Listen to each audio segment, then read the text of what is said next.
Has that started? Yeah. Right. So welcome everyone to the final Health Champions and Stakeholders Network meeting for 2022, not the final one. We've got dates booked into 2023, all at the link, so feel free to the link that existed for this meeting, which is also on the agenda, which you will have had a copy of. So we've got a packed agenda today, and hopefully you've all had copies. And what I just wanted to do, first of all, was just let everyone know that a list of attendees and people who've booked for this session will be circulated with all participants after the event, so networking can take place. And for those of you who want to, morning Liz. Morning, sorry. And for those of you that would like to do some sort of networking after this meeting, I can leave the meeting open for half an hour afterwards. So if anybody wanted to talk to one of the speakers, if they're still here. Right, I'm just going to move the slides on. Oh, how weird.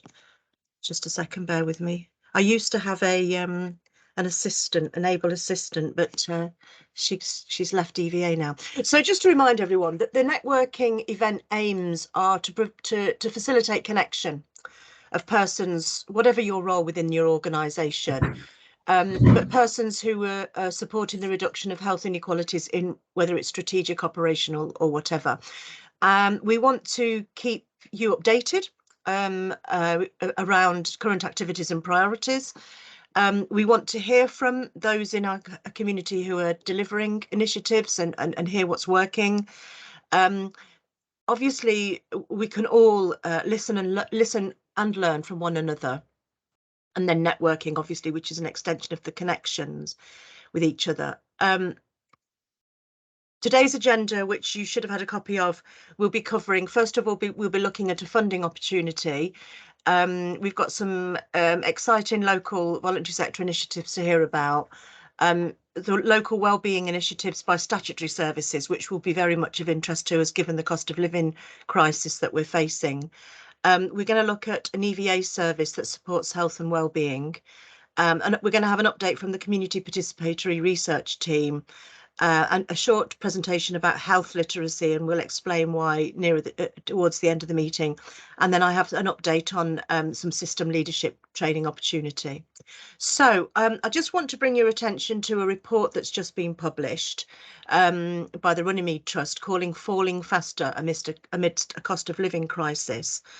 This is to do with poverty, inequality and ethnicity in the UK. This is very, very relevant to what's happening in Enfield, and so when you receive a copy of these slides, you will be able to click on that report. There's a summary link and the full report. And this type of information is very useful when you're submitting funding applications because it relates to sort of peer-reviewed research that's taken place.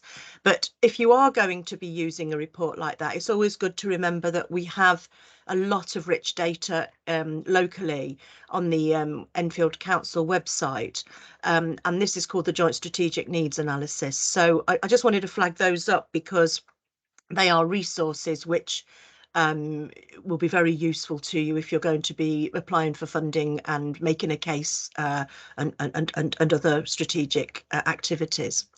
Right, so let's just go now. I'd like to introduce Fred, who is going to be speaking about a funding opportunity.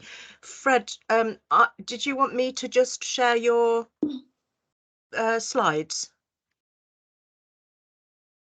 I have it to hand, Helen, so I can do it. That's you can do it. Okay, so yeah. Over to you, Fred. So Fred works for EVA, and he is our funding advisor specialist, and so he's going to talk to you about an opportunity now. And Fred has to leave the meeting, so any questions for Fred, if you put them in the chat, and then I will pass them on, or Fred's contact details are on the agenda, so you can contact him directly. Great, thank you very much, Helen. And yes, really interesting to learn about that research as you're absolutely right, it's really important to qualify your funding applications with evidence of need and pertinent statistical data. So anyway, without further ado, because I literally have got 10 minutes in which to convey this information, and thank you, by the way, for accommodating me first on the agenda to be able to do this. So I'm going to talk to you about what's called the Enfield Trusted Voices Fund. So this is an initiative between Enfield Voluntary Action and Enfield Council. So broadly speaking, the Enfield Trusted Voices Fund is as a result of £75,000 of funding that's been awarded by the Department of Levelling Up, Housing and Communities. And the council has commissioned EVA to help deliver the project. So what the Enfield Trusted Voices Fund Enfield Trusted Voices Fund is, in a nutshell, is funding to help promote targeted health messaging to minority groups, essentially. Well, not just minority groups, but any groups that have a lower than average COVID vaccination rate.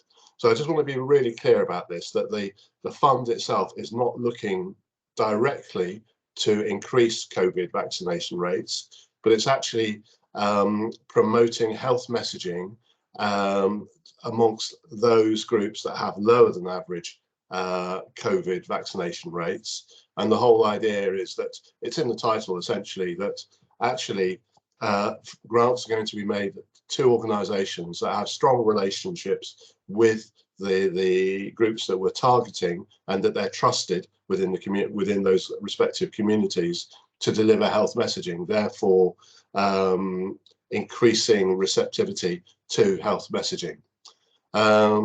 So applications are invited from not-for-profit organisations that are well positioned to support local communities experiencing high rates of health inequalities.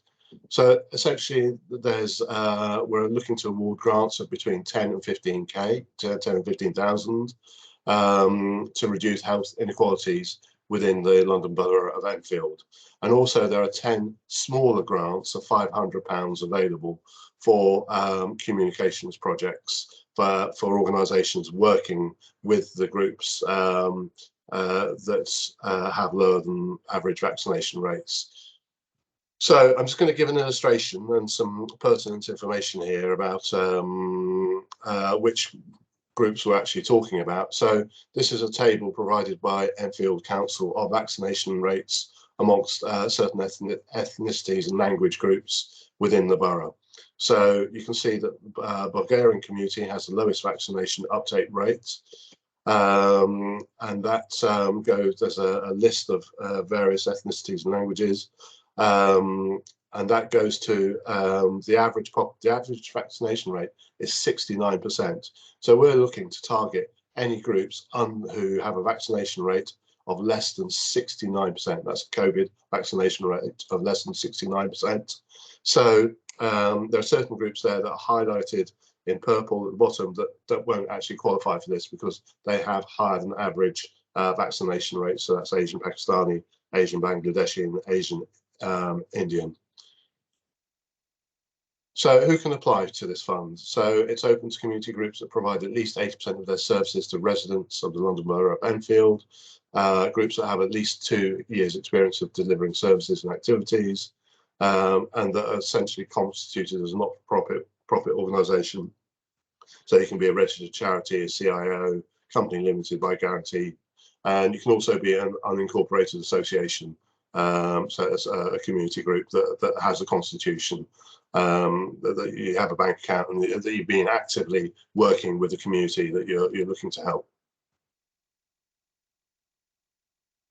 So there are 2 elements to this grant, certainly for the larger grants. So remember, there are 2 tiers of grants: large grants and small grants. For the large grants, the applicants will need to produce a communications plan as part of their application, whereas the small grant applicants do not need to provide a communications plan. So, and just to recap, really, just to emphasize a point, which is actually we're looking to fund activities that will help improve your communications in generating targeted health messaging towards your targeted groups.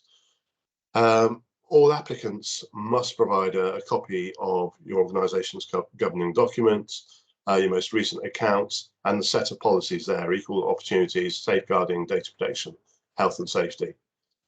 You don't need to be an EVA member to apply for this grant, but it's really important that we do have all the above documents as part of your application. If you want to check that we already hold your copies of your policies, please contact Jenny at the email address there, or contact myself. You can contact me directly also, just to check this. So, as I said, for the larger grants, you'll need to produce a communications plan. There's no set format for this, but your plan should address the following points as a minimum. And there's a set of key criteria there to help you formulate a communications plan to go along with your funding proposal. So it covers vision and mission, set goals, key messages, clear target audiences, research and consultation. So, that document, the Runnymede research, may actually help inform your communications plan, the Runnymede report that Helen just highlighted earlier on. It should also kind of include an analysis of the strengths of your organisation and the barriers that your organisation faces in engaging with your target group. You should clearly identify the resources, equipment and tools that you'll need as part of your plan, and you should give clear indications of timescales and targets. And there's a couple of links there that you can refer to for more guidance. So just again, giving more examples of what your application could look like or could contain in terms of improving your health messaging towards target audiences. So it could be, your plan could be actually about improved digital skills for staff, your board and your clients. You could have a communication role to develop and manage newsletters and manage your social media, and actually lead on communication strategies and targeting your audiences. It could include plans to challenge conspiracies, taboos, lifestyle habits in a constructive way, that anything that impacts and creates barriers to the receipt of to accessing health messaging.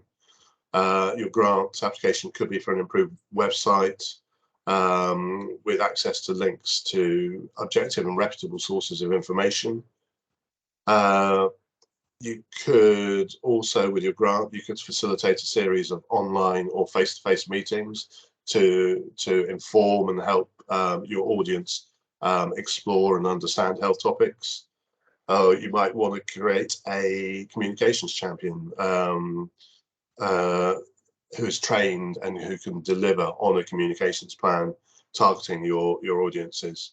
Or it could equally be, and this applies specifically more to the smaller grants, because we won't be looking for such detailed information in relation to the smaller grants. So if you have a need, your organisation has a simple need in terms of that would contribute to improved communication, such as, you might just simply need faster broadband or reliable broadband to be able to deliver on your work, in which case that might be a good small grants application.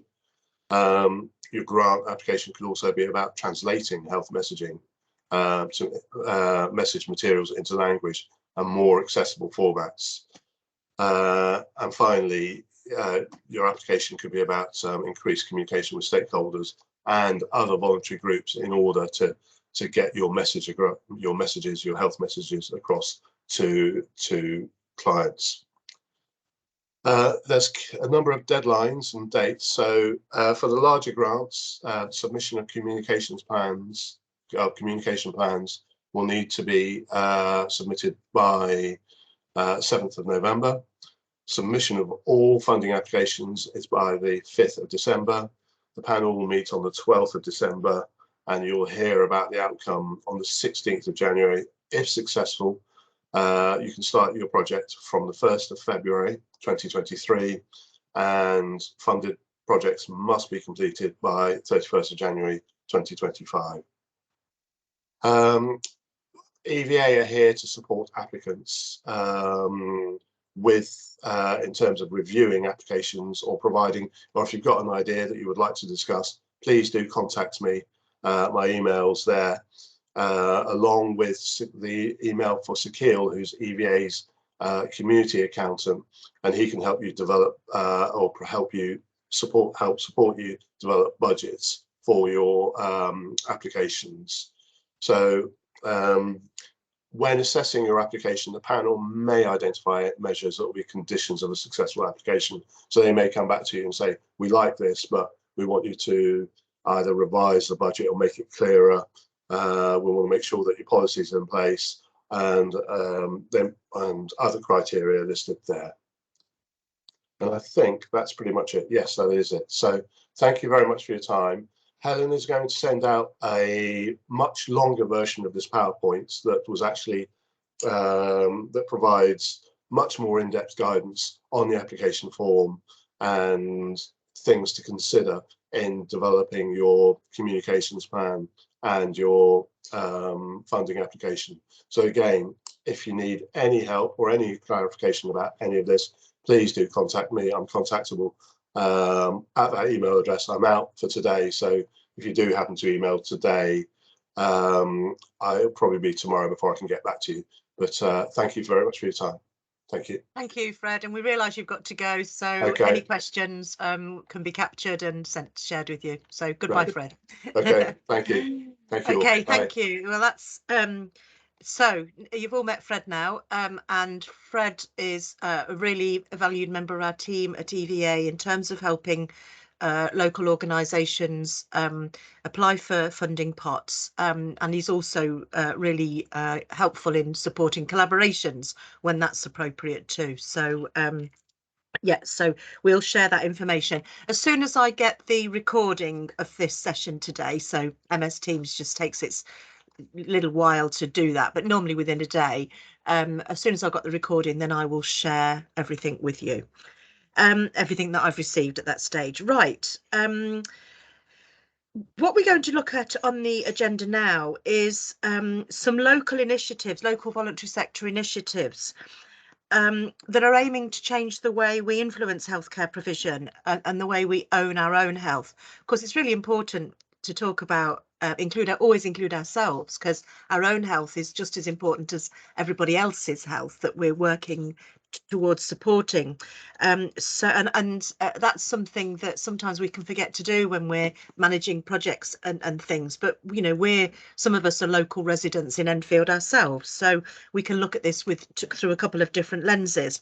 But the first project that we're going to be looking at, the first initiative, is an initiative called the Enfield Wellbeing Network, and Cheryl Leah Broadfoot from Mind, who is the project manager, is here today and is going to tell us about this. Now, Cheryl, I don't think I had a presentation from you. Did I get it? Yes, sorry, ignore me, I'm losing the plot. Let me just pull that up. Just a minute, Cheryl. Sorry, my apologies.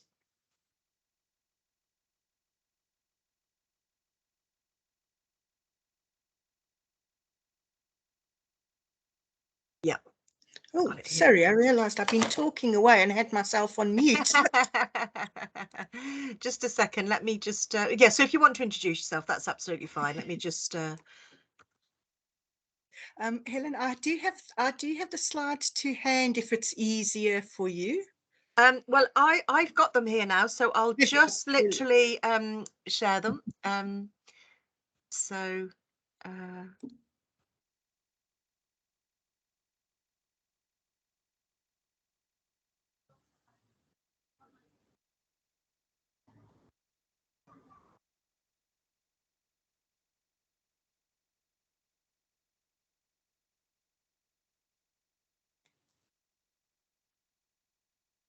So sorry, let's just stop sharing my file and share the PowerPoint.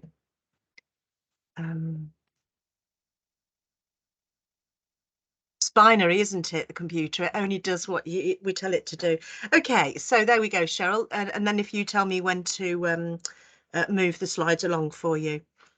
Yes, thank you. So it looks like there's tons of slides. There's not. I'm going to fly through them. Lots of them are just pretty pictures.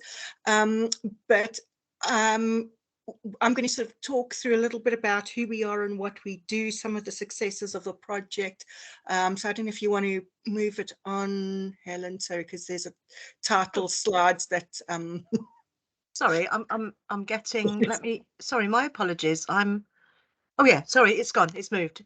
Has it? I had a delay there. My apologies. Yeah. Okay. There you go. I've been having such tech issues my side as well that it's just sort of I can never work out what's going on and what's not.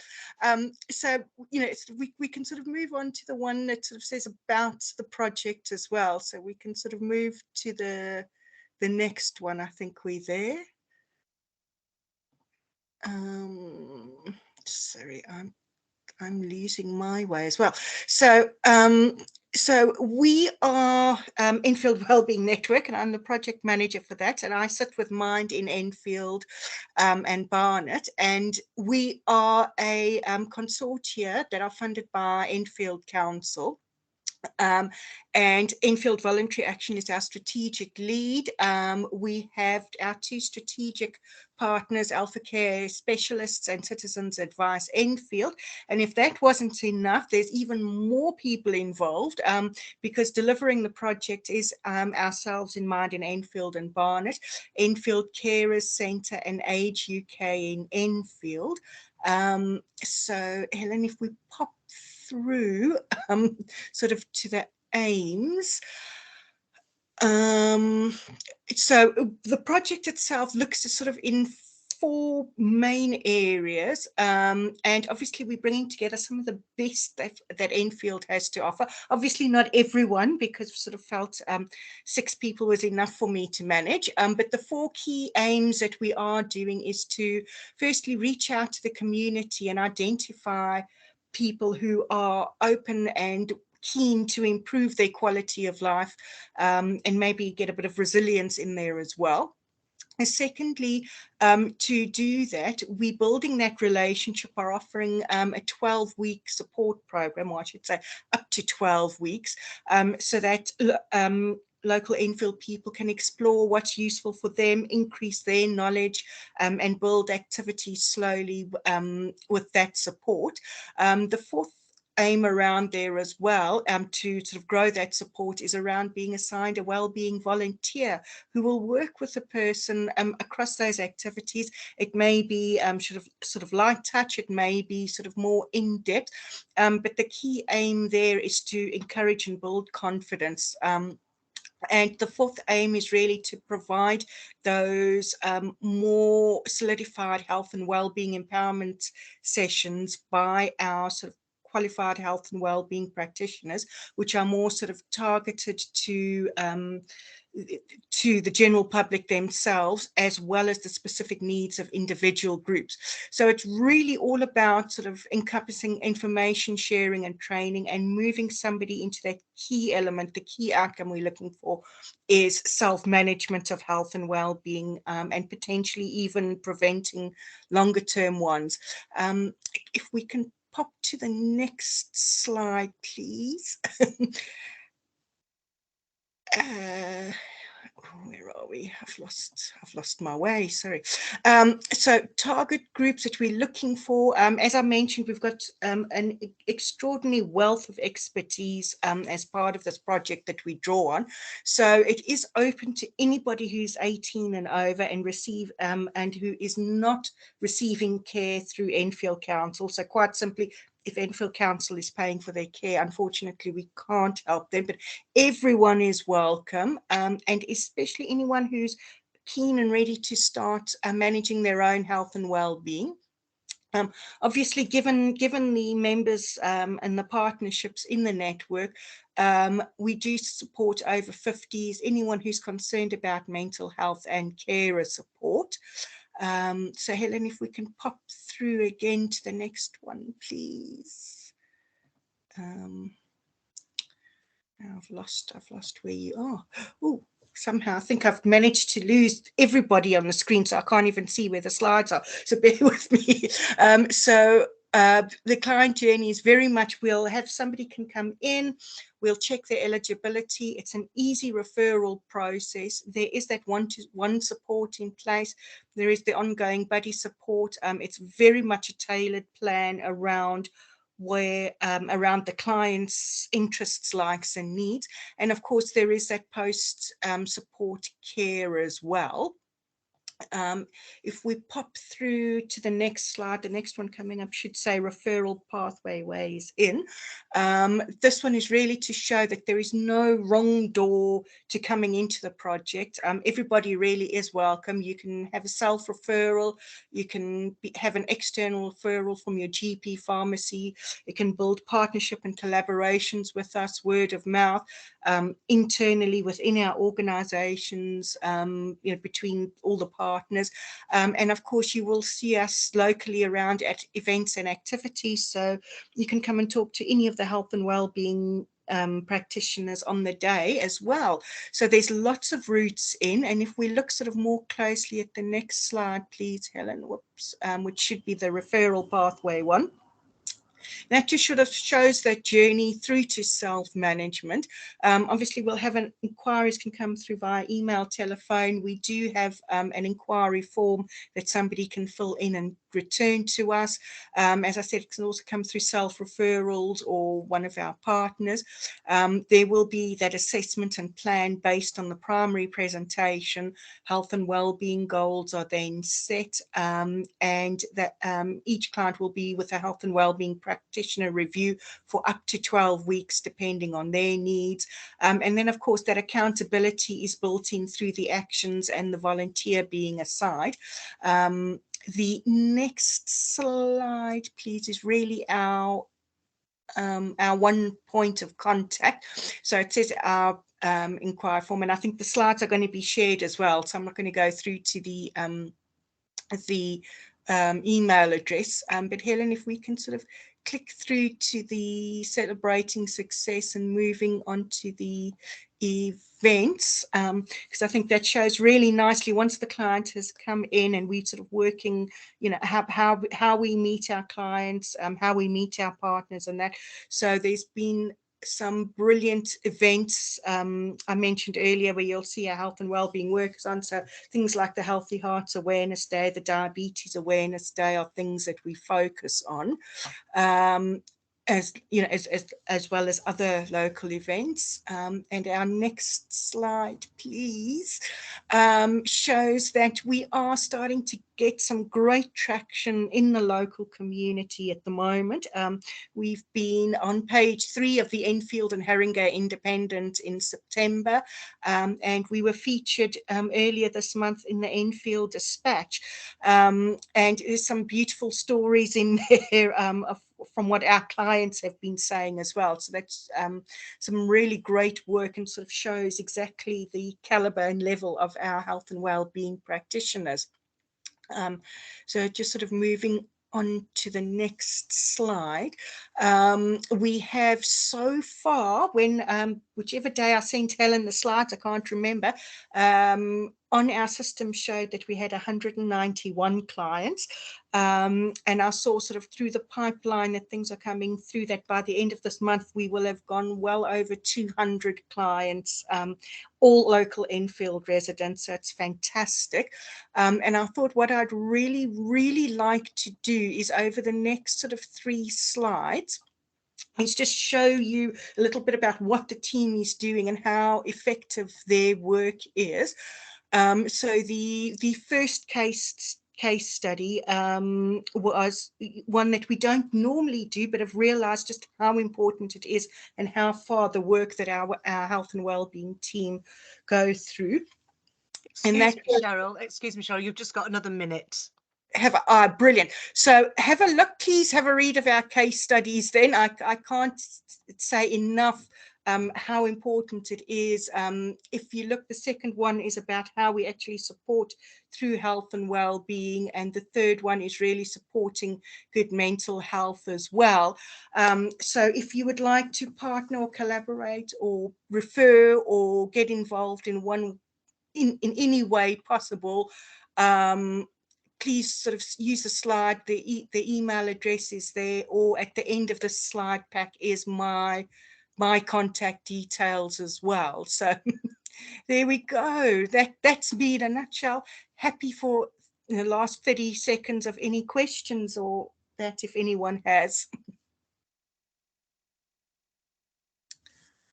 Thank you, Cheryl. I think maybe for the sake of moving through the presentations today, I'm just going to put into the chat your contact details. I'll be circulating the slides as well, but Cheryl Leah's details are in the chat, so maybe take any conversations offline.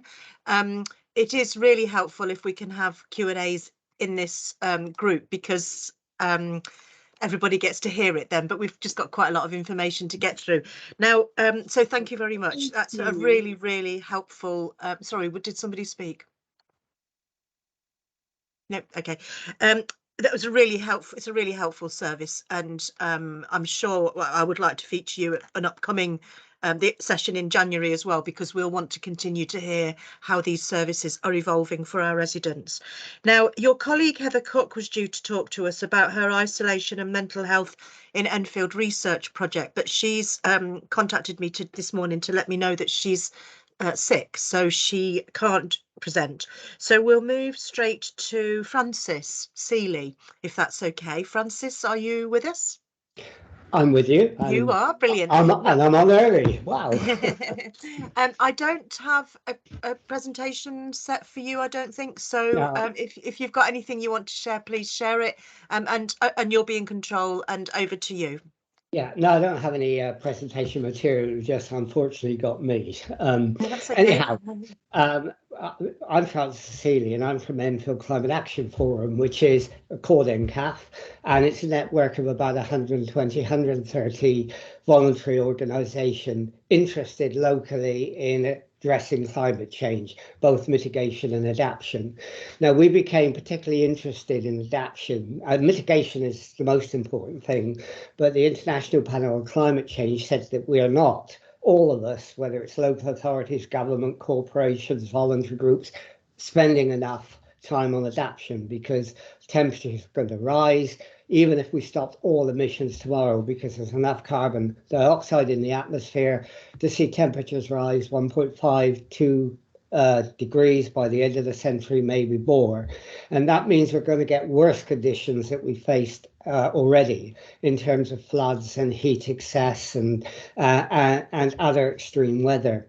And that's going to have a major impact on public health. And when we were talking to the health authorities, the CCG, they wanted to see if we could do a project to actually see what people in Eastern Enfield, which is where the most disadvantaged communities live, where the most overcrowded communities live, how they feel that they will be affected. And they wanted us to develop a project, which we've just been doing and almost completed, to actually reach those people and engage in a dialogue. So we set up a project that consisted of a number of things. We did video stories with people in that community where they told us what they think. We've got about 20 or 30 video stories. We set up focus groups. We did some knowledge-based webinars with people who know about the relationship between public health and climate change. We did a survey of about over 350 people. And our focal point was 2 major community hubs. We also did a mini hub at the Ruby Mosque, and tomorrow we've got our final mini hub where we'll be talking to young people at Chicken Shed. And those focus groups, and particularly the survey, were useful because they identified for us what people were really concerned about.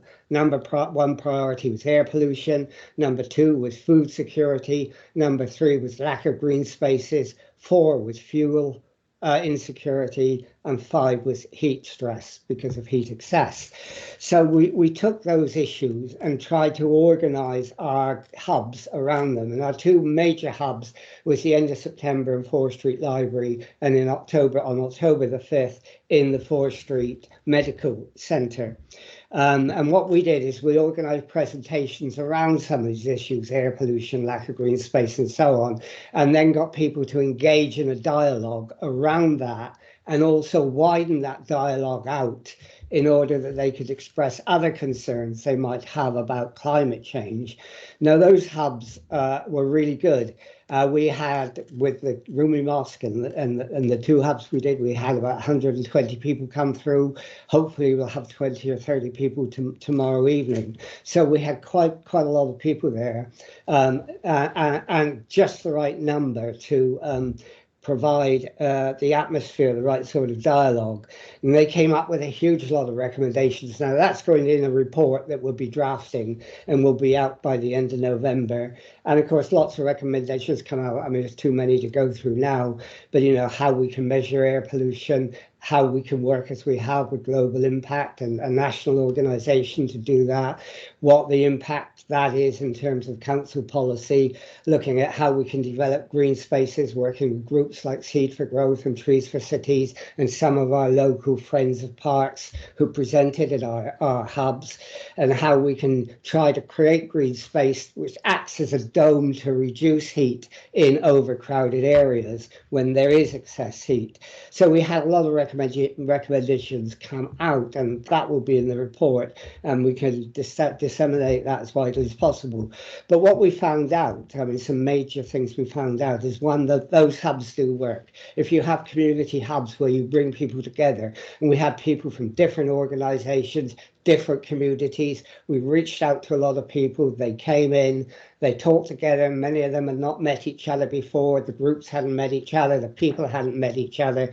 They came in and they talked, and what is more, they wanted regular hubs. We did these as one-offs, but they want to have a forum where they can meet regularly, talk about climate change, and particularly about the impact of public health on climate change.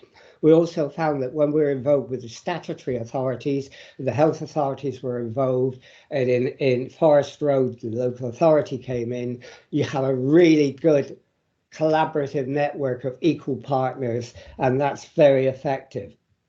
We also found that if we meet at appropriate premises, like we did on October the 5th, especially at a health centre in Enfield, then we can create a relationship with them. And we've done that. They were so keen to have us there.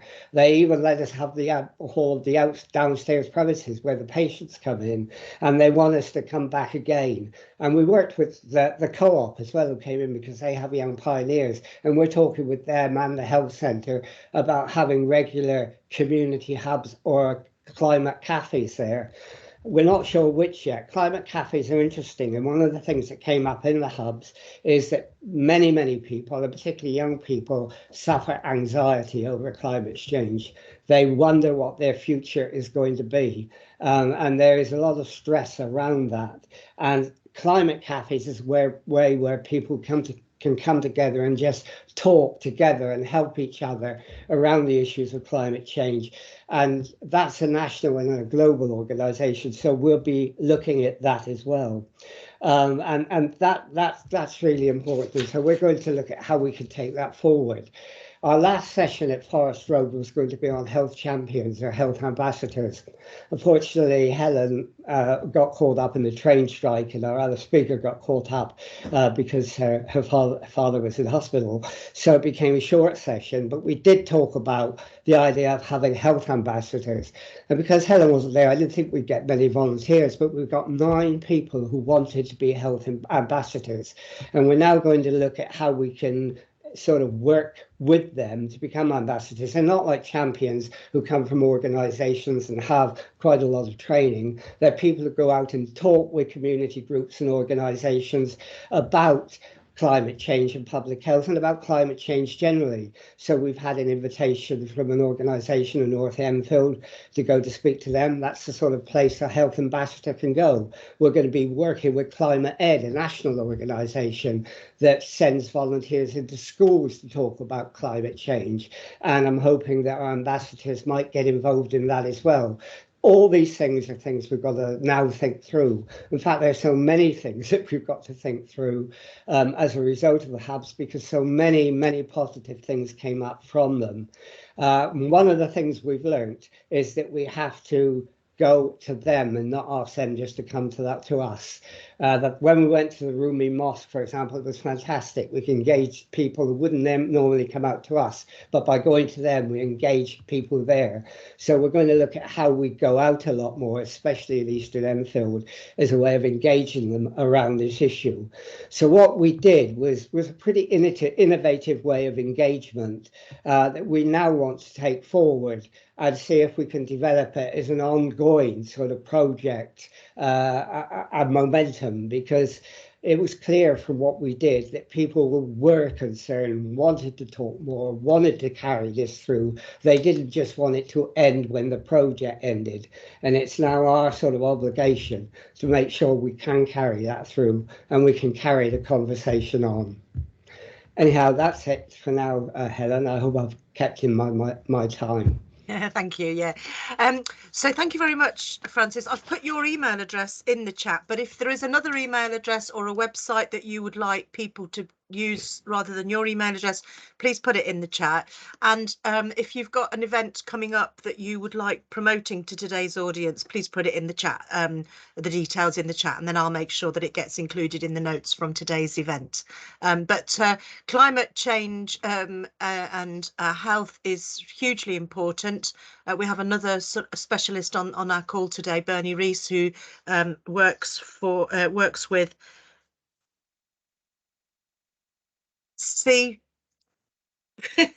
Bernie, tell me. CEPO.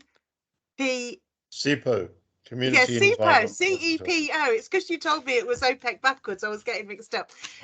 And so we have a huge amount of resources in this borough, and we might think we can't do anything about it, but in actual fact we can. And it would be, I would like to say, Francis, that your health ambassadors are more than welcome to join this network when we have the meetings, if ever you think it's relevant to them. Because so you know, that is an invitation that we will extend to them. Right, so thank you very much. If you've got any questions for Francis, you have his email in the chat, and I'll be doing a survey after today's event to see which subjects we've covered that you would like more information on, and we can perhaps feature them with a longer period of time at a future meeting. So I'd like to move on now to invite is it Darian Roche from the Parent Engagement Network? Hi, have I said your name correctly? Yes, you have. Yeah, lovely. Okay, hang on, let me just unspotlight, stop spotlighting Francis and spotlight you. Now, have you, I don't think I've got a presentation from you, so if you've got anything you want to share. Okay, so you're just going to tell us, so Darian is from the Parent Engagement Network in Enfield, and she's going to tell us a bit about some of the work that they're currently doing, which is of value to our residents. Hi, good morning, everyone. Thanks for inviting us. So today I'm just going to give you a brief around the healthy eating project that we are currently running in Enfield. So earlier on this year, we managed to secure some funding to promote healthy eating around the borough. Now, this project is being targeted at families, individuals, children. We currently run this every Tuesday at the community house from 10 a.m. to 1 p.m. Now, we do have a registered nutritionist who is the speaker, and every week we have different topics. So some of the topics include understanding the effects of diet on health, how to prevent obesity, diabetes, hypertension in adults and children, the benefits and importance of physical activity.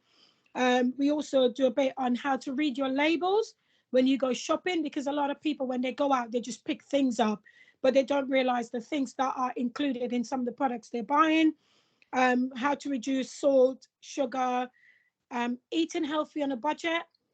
We've also been discussing about portion sizes.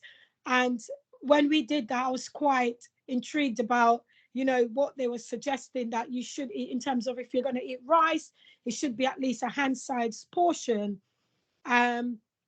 There's, at the moment, we have spaces available for the November course, and the dates are the 1st, the 10th, the 15th, and the 22nd. Unfortunately, in November, we have to include a Thursday, but we have got dates available. We do have a flyer, which we can send out to you, and you can scan that flyer, which will bring you to our login page, or you can email us at admin@parentengagenetwork.co.uk, and we will send you back a registration form where you can register for this project. And also at the moment, we are looking at other projects in regards to violence within the community, which we will be sending that information out shortly. So please feel free to send us an email and we will be in touch. Thank you, Helen. Thank you. Do you have a poster for these, or is there a link on your website? Yes, we have got a flyer. I will send it to you in an email. Okay, lovely. And I've put your contact email, info@parentengagementnetwork.co.uk, in the chat. So is that the correct one if people want to? Parent Engage Network. Sorry, it is. And info, sorry, my mistake, info@parentengagenetwork.co.uk. Yes. Yeah. Yes. So that's in the chat. If people want more information, they can contact you. And these are workshops that are available to residents. So anybody can refer someone onto one of your workshops. Yeah? Yes. Yeah, lovely. Yes. Thank you very much. Thank you very much, Darian. Thank you. Lovely. So, if anybody's got any questions about that, please contact Darian directly. I'd like to now introduce the Enfield Black Community Health Forum, and I think is it Sandy and Charles are going to speak with us today? Yes, yeah, Helen. Lovely. So let me just stop highlighting the last speaker, sorry, and I'll highlight you. Sorry, add to spotlight. Yeah, and then I'll take the other one down. So Sandy and Charles are from the Caribbean and African Health Network, and they are going to talk to us about the initiative in Enfield and how we can get involved and what their priorities are at the moment. So over to you, Sandy. Okay, thank you very much, Helen. So yeah, I'm here with Charles, who is CAN's CEO, and myself, I'm Sandy Kuju. I'm the head of community engagement and empowerment. So we're going to give you a bit of background, and we'll talk about the engagement in Enfield. Excuse me. Can you see my screen? Yes, we can. Yeah, okay. So, all right, so in terms of our vision, I have a few slides, but don't worry, I'm not going to go through each of them. You have the opportunity to read as I go along. But as CAN, what is our vision? Our vision is to end health inequalities and the wider disparities for Caribbean and African people in a generation. So that's what we do as part of the various activities we carry on. In terms of our objectives, we have 4 main objectives: to work collaboratively with Caribbean and African faith and community organizations to strengthen their structures and systems so that they can be responsive to meet the health and well-being needs of the community. We also, our aim is also to build partnerships across sectors and to be the point of contact between communities, voluntary sectors, members, and commissioning agencies. Also engage in continuous consultation, planning, and evaluation, as well as championing the work of the Caribbean and African community, as well as promoting its assets, efficiencies, and achievement.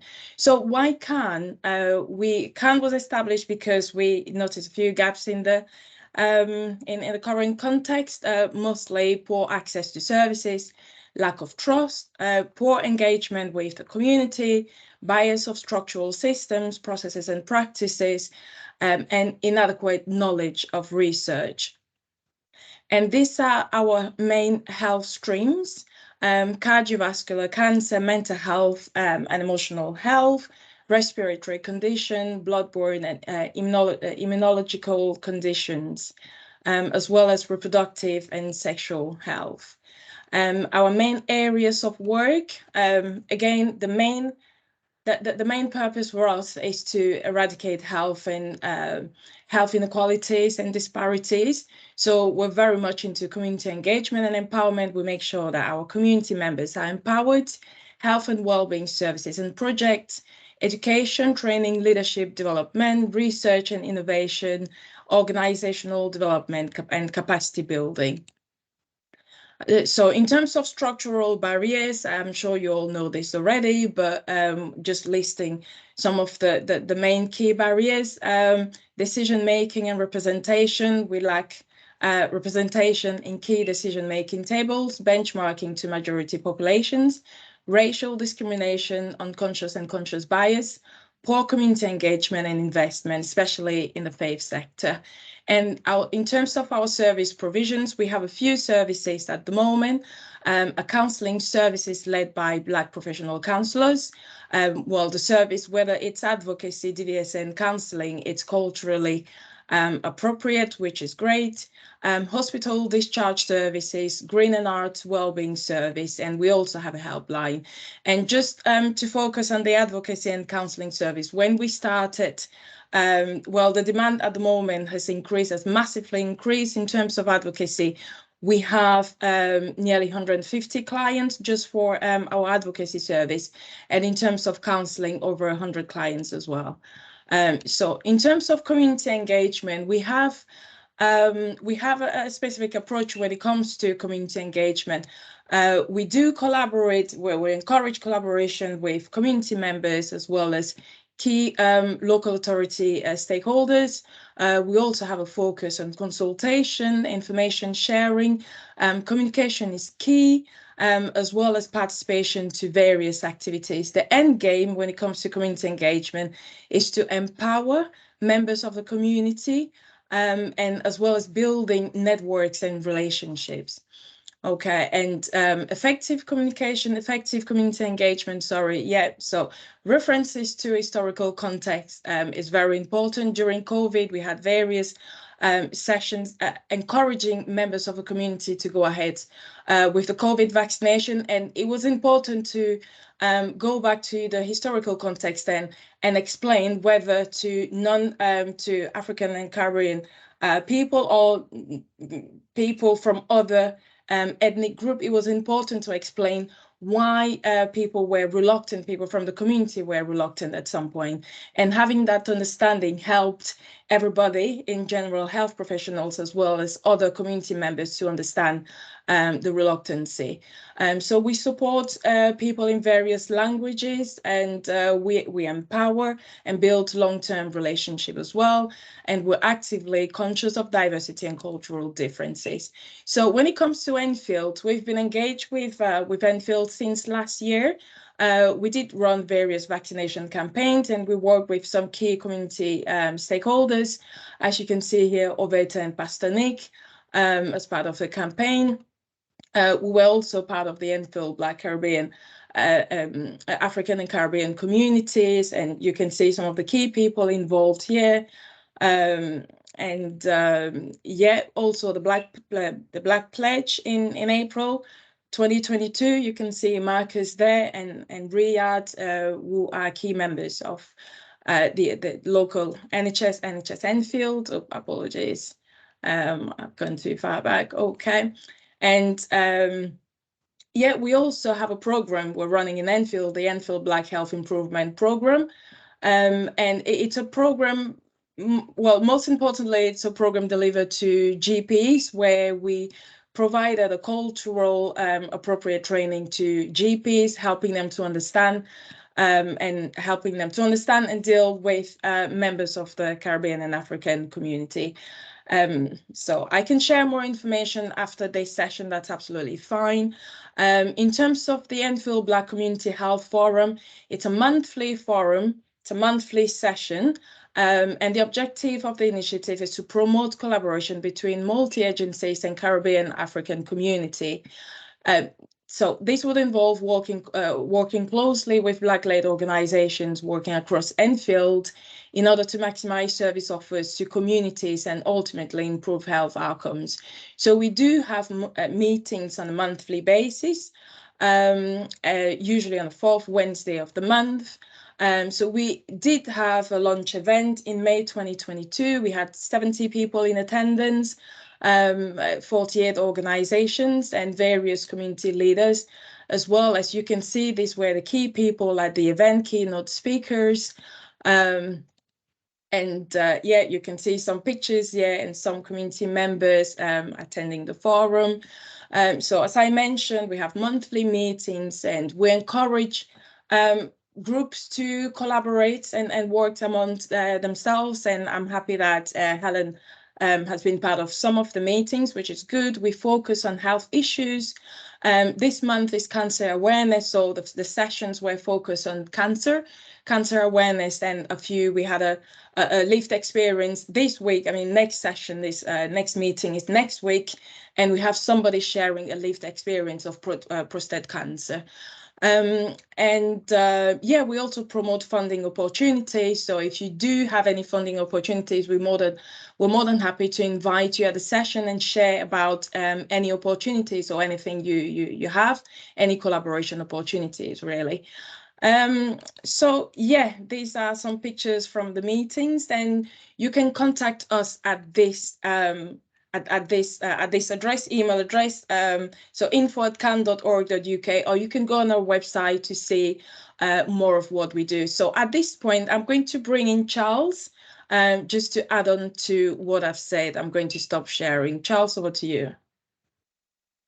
Oh no, just to say thanks to Helen and the team for inviting us and for all the support and the various presentations at the Enfield Black Community Health Forum, and we just look forward to working with yourselves, really. So we're happy to take any questions. Thank you. Thank you for that. A lot of information to take in there. Could you stop sharing your screen, please, Sandy? Is that okay? Oh yeah, sure. Yeah, and could you just put in the chat the contact information, your email address, website, and telephone? Thank you. Yeah. So yeah. So I just wanted to clarify that you have spoken today about some services and activities and a network that voluntary sector organisations can get involved with, but you've also spoken about services that are clearly aimed at residents. Yeah. So so anybody that needs more information should contact you guys directly when you've shared your contact details. And if you can let me have a copy of that presentation, and I will share it as a PDF with the papers that go out after this meeting. I think it's really important to recognise that through collaboration, we empower voices. So any organisation that is linked in any way into delivery of activities and services that empower and improve health and well-being, reducing health inequalities for members of our community that are from the Caribbean and African parts of our community, then should really be connecting with the CAN network and what you're doing in Enfield. So your next meeting, is it next Wednesday? It's next Wednesday on the 26th from 6:30 p.m. to 7:45 p.m. And so in order to attend that meeting, do people just email you, or what would you like them to do? Yeah, they can email me. That's absolutely fine. I put all the details in the chat box here. And I think I've had an email from you asking if Fred could speak at your next meeting in November. You just need to contact Fred directly, and his contact details are in the chat. So perfect. Yeah. Thank you very much, Helen. No, lovely. Okay, so I am sorry, we don't have any time for questions now, but if Sandy and Charles are available at the end of this session, and if they're still here, if they've got enough time, then please feel free to chat to them then. But we obviously they'll welcome your contacts. Lovely, loads going on. I'm just going to stop spotlighting you, and thank you very much. So now it is 11 o'clock and we are slightly ahead of time, which is great because we had one speaker that couldn't speak. Now, I always think it's important just to be able to stretch our legs for 5 minutes and replenish our tea. So before we move on to the segment of this session, which is about the some of the super services, goodness me, sound like a princess, super services that the statutory services are delivering in our borough. Is everybody okay with just having a short 5-minute break, comfort break? Yeah, okay. So we'll reconvene at sort of 11:06, and we'll be handing over to Dorian, who is going to tell us about an exciting Edmonton project. Okay, see you in a bit.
Hi, Dorian. Do you want me to share your presentation or do you want to do it? Hey, Helen. I'll just do it. Yeah, I've got it on my computer. Okay, for a couple of minutes then, and then we'll crack on. Great.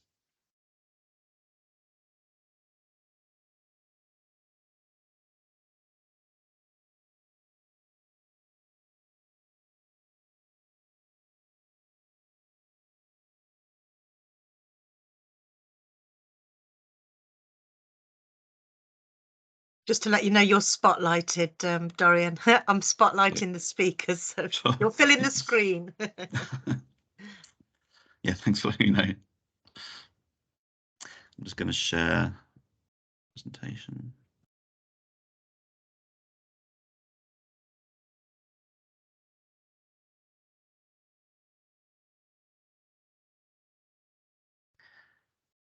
Can you just confirm, Helen, you can see that presentation?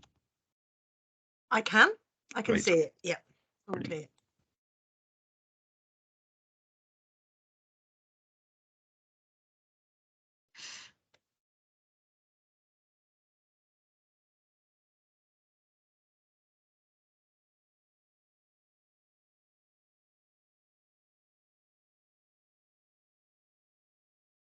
So, welcome back. That 5 minutes went quickly. I'm now going to introduce you to Dorian Knight, who works for the local authority, and he is delivering a super project in Edmonton called Untold Edmonton. So over to you, Dorian, to tell us all about it. Thank you very much, Helen, and hello, everybody. As Helen said, I'm Dorian Knight. I'm the Cultural Heritage Development Officer at Enfield Council, and I'm going to be talking about the Untold Edmonton programme today. So just a little bit of background about that. We, the council, have recently received 284,000 in total from the National Lottery Heritage Fund for this programme, which will cover festivals, volunteering programmes, and a community heritage grant scheme exploring the really diverse, fascinating cultural heritage of Edmonton. This programme is running as of September 2022. So, yep, started very recently through to the end of 2024. And so I'm just going to be talking today about the different elements of this programme, what they are and how people can get involved. Just before I do that, I just want to quickly clarify what cultural heritage is in this context, because this is a cultural heritage programme. We're using the definition people, things, experiences, memories and places that are important today and worth saving for the future. So I've just got 5 quick examples from a previous project programme of community grants that we funded that look at those different elements. So on the left there, under people is Archbishop Kostakis Evangelou from Edmonton, also known colloquially as the Boxing Bishop of Edmonton. Amazing guy who runs the amateur Eagles Boxing Club in Edmonton. Moved from Cyprus to Edmonton 30 years ago. He's done some amazing humanitarian work in Africa and runs these very successful sports clubs. And recently a group called Talkies Community Cinema have made a film about his life and training young people from the boxing club in film skills. The film's premiering in a few weeks. Next, that is a window from Christchurch Southgate. Amazing, beautiful window produced by the arts and crafts movement from the 19th century of national significance. The church have recently got funding to deliver events and activities around these windows to bring them to attention, really, and to celebrate their importance. If we're thinking about experiences, just in the middle there, that is the Sisters in Islam Muslim Youth Club, who receive funding to train young Bangladeshis from Enfield in interviewing and oral history skills. So they'll be they are interviewing their grandparents to understand the experience of migration from Bangladesh to the UK, which will then be put into an exhibition starting later in this year. If we think about memories, that small label is written by a Ukrainian refugee who recently attended a community lunch at 40 Hall Vineyard. The Vineyard are currently running a project exploring vineyards as places of well-being and comfort, and how community organisations use vineyards.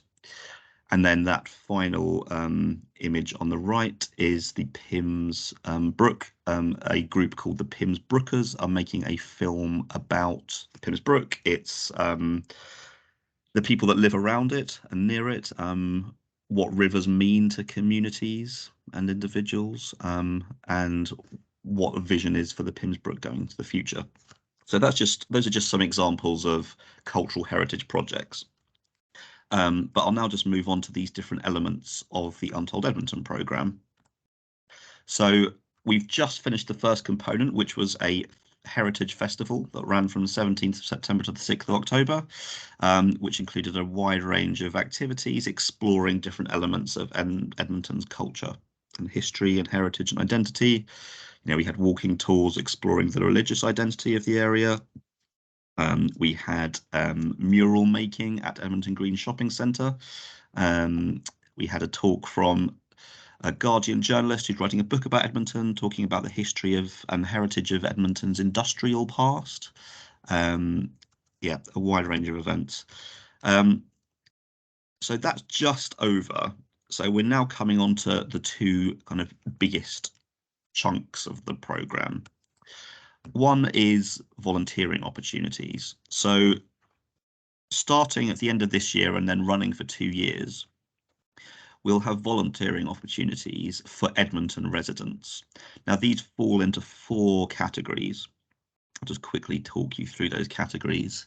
The first category will be museum opportunities. So working with Enfield Council's museum officer to essentially curate exhibitions, produce content, both for exhibitions and also digitally for social media, collections management, so helping catalogue, a wide range of opportunities there. The second sort of stream is around archives, so quite similar to the museum opportunity, but you know, related. So photography, social media, and collections management and archival documentation. The third is around natural heritage. So there'll be chances and opportunities available to be involved in tree planting, for example, and helping the watercourses team at the council to re-establish wetlands in the borough. And then the fourth and final stream of volunteering opportunities as part of the Untold Edmonton programme will be around guiding at 40 Hall. So there'll be scope for Edmonton residents to be trained in how to tour guide and steward at 40 Hall, which, for those of you that don't know, it is a really beautiful historic house in the north of Enfield. So those opportunities will be running, for essentially 2 years, starting imminently. Now, we also have £90,000 of the total grant package to administer to community organisations and individuals in Edmonton to develop and deliver heritage projects and activities. Now, as I think hopefully my definition of cultural heritage at the beginning showed, this can cover a lot. This could be for a one-off activity, celebrating Bangladeshi cooking, for example. It could be a much longer year-long project with a youth centre celebrating the heritage of industrial music in the 1980s in Edmonton. It could really be anything as long as it touches on cultural heritage, you know, ranging from Edmonton's ancient past through to, you know, the present day, looking at sport, food, clothing, dialect, community stories, natural heritage spaces, and celebrating those in some creative way. So the definition, you know, is quite loose and broad. And we are looking to fund a wide range of projects. We have 2 years to do this. We have £90,000 grants available from a minimum of £500, which will probably fund, you know, very small projects and one-off activities, through to £10,000 as a maximum. which will probably be funding much larger, longer projects. We're just working on the application form at the moment, which will be ready by the 1st of November. So if anyone is interested in either applying or knows someone or group who would be interested in accessing funding, yeah, that will be available as of the 1st of November this year. And then just moving towards the end of the programme, so in the autumn and winter of 2024, we're going to be having a much larger second Heritage and History Festival, celebrating everything that we've discovered over the preceding 2 years. So that is pretty much everything. I would just say for the volunteering opportunities and the grants programme, in the first step is just to really contact me if you're interested in either. And yeah, we can go from there and have a chat. And yeah, hopefully get some really interesting projects funded and lots of volunteers on board. Thank you. Thank you, Dorian. That was fascinating. I think we have to bear in mind as a community that health isn't just about sickness. Health is also about a pride in our community, a pride in our heritage, a pride in our ethnicity, a pride in our families and friends and other things, a pride in our performance, a pride in our art, a pride in our spaces. And so this type of project is really important for community well-being, for individual people's well-being. And so we you know, to have something that's completely focused on Edmonton is great. A couple of bits of information, I'm sure there are other people on this call who know even more, but Charles Lamb, the historical literary figure, he lived in Edmonton. His house is just there on, what's that? Is that Church Street, isn't it? Church Road, where that is. And then the large sort of crescent or row of houses on just up from Edmonton Green, tall Georgian houses, very significant historical significant, sorry to use the word twice, and Millfield House. You know, these are all Salisbury House. These are all placed. Salisbury House, I think. Yeah, it's called Salisbury House, isn't it? Not Shaftesbury. Yeah. So there's just a richness. You know, thing. Those are just some of the few things that I'm aware of. And so, and many people will have brought culture from other parts of the world, as you referred to. So this is really super. And my ears pricked up at the words funding. So I dare say many people on this call will either themselves or other parts of the system will be interested in that.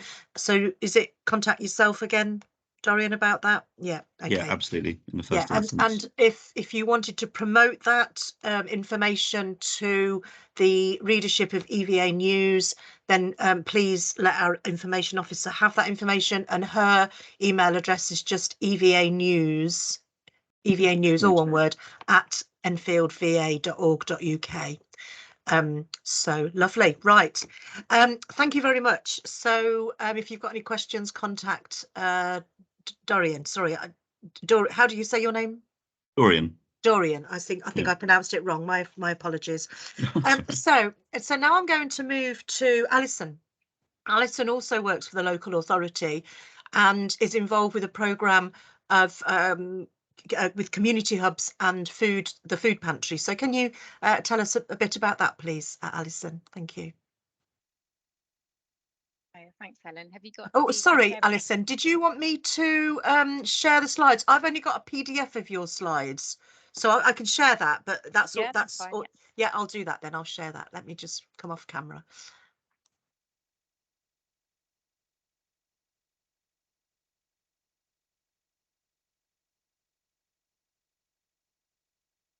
Okay, so thanks, Helen. Hi, everyone. So I'm Alison. I work as a work in the community hubs team as a health inequality lead. So I'll be giving you sort of an update and an overview of our community hub service and what we have available in the hubs, and how we work to support residents in Enfield. If we could scroll down. So our hubs were set up in July 2020, and we have two hubs based in two libraries in Enfield, and also we have some pop-up hub locations as well. So we provide residents with support around money, jobs and skills, health and wellbeing, and housing as well. So our hubs, they form part of the council's early help for all strategy. So we have sort of three main strategic priorities. So the first is providing clear information, advice and guidance. The second is empowering communities. And the third is working to establish an effective early help system. So as I mentioned, we're based in two libraries. So the first one is Edmonton Green Library, and the second in Enfield Town Library. So we're open sort of Monday to Friday, 9 till just before 5. We also close 2 hours per month for a monthly team meeting. So each hub in each library has its own food pantry, which I'll talk about a bit more later as well. We've also have 2 outreach workers that work as part of our hubs team. And they're based at a couple of community locations. So they're based at North Middlesex Hospital every Friday, and at the Evergreen GP Surgery in Edmonton on a Wednesday as well. And so in terms of why we're based in the libraries as hubs, we feel that libraries are really important places within the community. There's loads of activities that take place within our libraries. We've got social groups, knitting clubs, job clubs that are already based there. So we wanted to have our hubs. Oh, sorry, you can keep where you are, Helen. So we wanted to make sure that our community hubs were really within the community and in places that we know people were already going to and already accessing services and support through. Okay. As I mentioned, we've got 4 sort of areas or pillars in terms of the support that we provide residents. So we've got, as I said, our money, jobs and skills, health and wellbeing, and housing. And so within these 4 key areas, we work really closely with a range of internal council teams and also external partners as well. We've set up direct pathway referrals with lots of different organisations.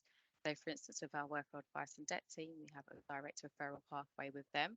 So that again, we can refer clients into them, they can refer clients into us for support as well. So we want to continue building on our partners who work with us in these 4 pillars. So again, if you know anyone, or if you're part of an organisation that operates within these 4 pillars, it'll be great for you to get in touch, because as I said, we do really want to build on and expand these pillars and the support that we can provide to residents. Okay, so as I mentioned, we've got a food pantry within each of the community hubs. So this is a picture of our one in Edmonton Green. Our one in Enfield Town is a little bit smaller than this, but it still works, and we've still, made the most of the space that we have. So with our food pantries, they operate on a membership basis. So members pay a sort of a contribution fee of £4.50, and that provides them with a weekly access to have a shop at the pantry. So with pantries, they're different to food banks in that with the pantry, members can actually choose which foods they would like to have. So as you can see, we've got quite a good variety of different foods. We also try and stock different culturally diverse foods as well. So we just want to make sure that if people are coming to the pantry, especially where they're paying a contribution fee, they're really able to access the foods that they want to have and the foods that they know their family would like to eat. So we have a referral pathway into our pantry. So we work at the moment with our welfare advice and debt team to refer. So they refer clients into the pantry.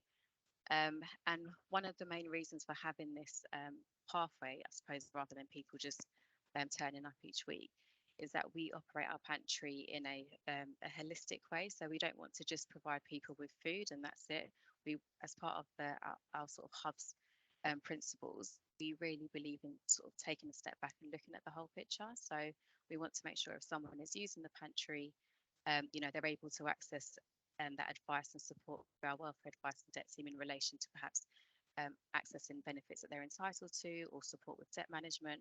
So we really take that approach of looking at the person as a whole and looking at their family and just seeing which other ways we can support. So really on that sort of more than food approach is how we like to operate. It's been great within our pantry as well, because we've had people who started off as members using the pantry, now actually volunteering the pantry as well. So that's really great to see, and it's a really great help for us because they have a really good understanding of sort of the needs of the residents who are coming in and using the pantry. And again, they're helping us with our sort of staff learning and our understanding and development of the pantry as well. And we recently started working with Cooperation Town, who are developing a network of food co-ops in Enfield. And that's part of our exit strategy for members when they feel that they no longer need support through the pantry, but perhaps do need some additional support with accessing food at a slightly lower cost. In our pantries over the past month, we've had 61 visits to our Edmonton Green and Enfield Town pantries. Okay, we can move on. Okay, so as I mentioned, we do have some outreach workers work within our community hubs team. And through our outreach workers, what we're really trying to do is bring those services and support around those 4 key pillars that are available within the hub. We want to bring that out into the community. And the reason behind doing that is to make sure our service is as easy to reach as possible. We know that even though we have the 2 locations spread across Enfield, we know for various reasons, people may not be able to come during our opening times, or there may be some hesitancy around coming to our space. So what we want to try and do is bring our service out into the community, so our service is much easier to reach. So we are working in 6 key wards, so Edmonton, Upper Edmonton, Turkey Street, Lower Edmonton, Bonders End, Edmonton Green and Hazelbury wards. So if you're part of an organisation where you perhaps have some space and you think that we could operate from there with our outreach workers for a couple of hours, or as a one-off, at a pop-up event that you're having, again, please do get in touch. We're really keen, as I said, to work in partnership with as many different organisations as we can. This is just a quick slide on some of our recent achievements. So our pantries won the LGC Award for Public Health, and that was in part due to sort of the holistic way that the pantries operate in providing that more than food approach. And we've also developed really good partnerships with a range of different services. And there's just a couple of examples of some positive feedback that we've had from residents using our community hubs.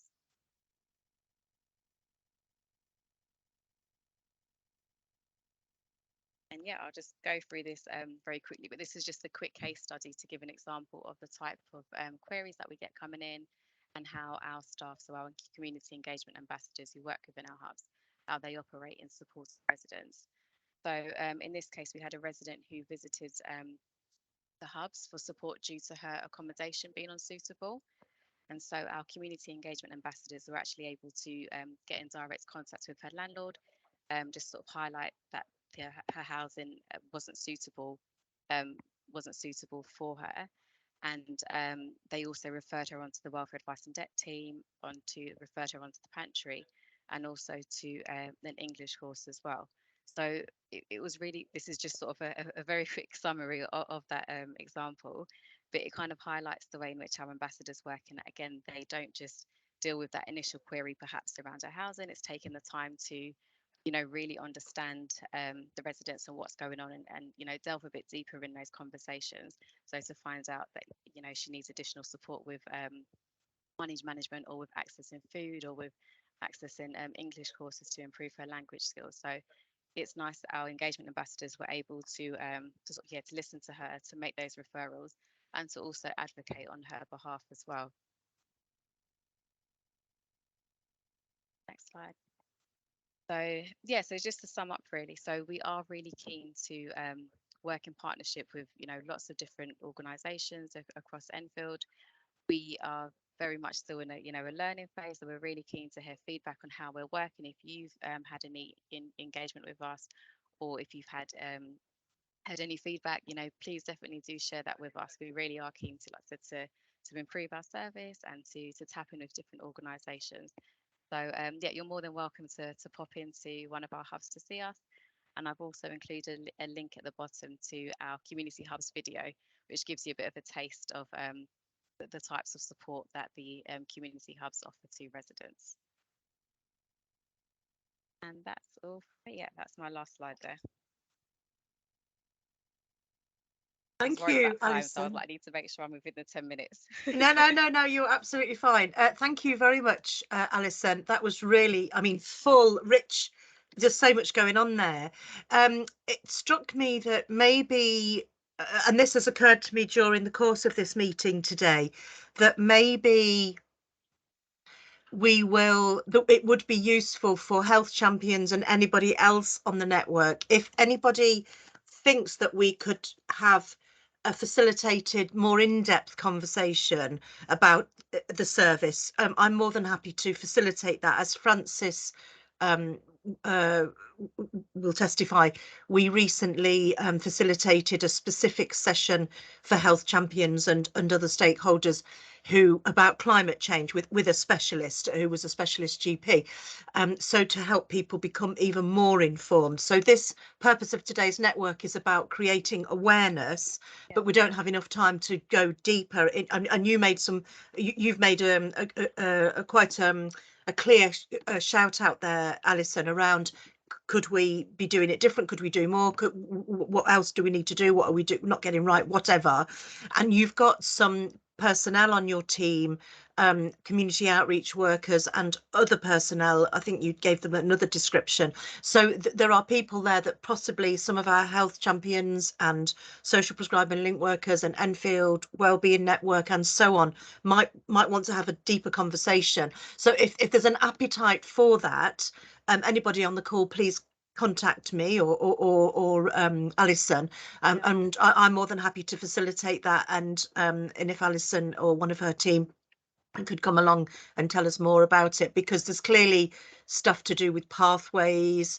There's, as the cost of living crisis bites, then we might see greater demand for your services and warm spaces. And I understand that libraries are already being earmarked in social network platforms about, as you know, places that people can go to. So what does that mean? How can we maximize that? Because you know, there's just awful, terrible things happen, some like the cost of living crisis, like climate change, but opportunities arise out of these things. So in terms of community cohesion and giving people a voice, we also want to harness these opportunities. So yeah, thank you so much for sharing that. I think it's just amazing, and congratulations on the awards.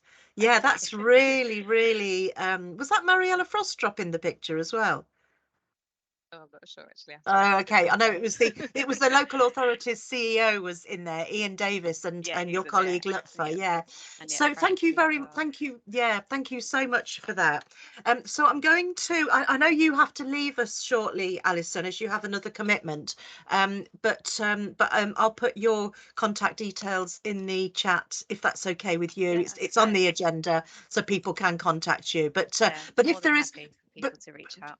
To every speaker that's been on the session today, if you get a large number of inquiries about your project and you think, actually, do you know, we could just have a group conversation about this, I'm more than happy to facilitate that and set it up, so and administrate it. So yeah, let's do that if it's necessary. So thank you very much.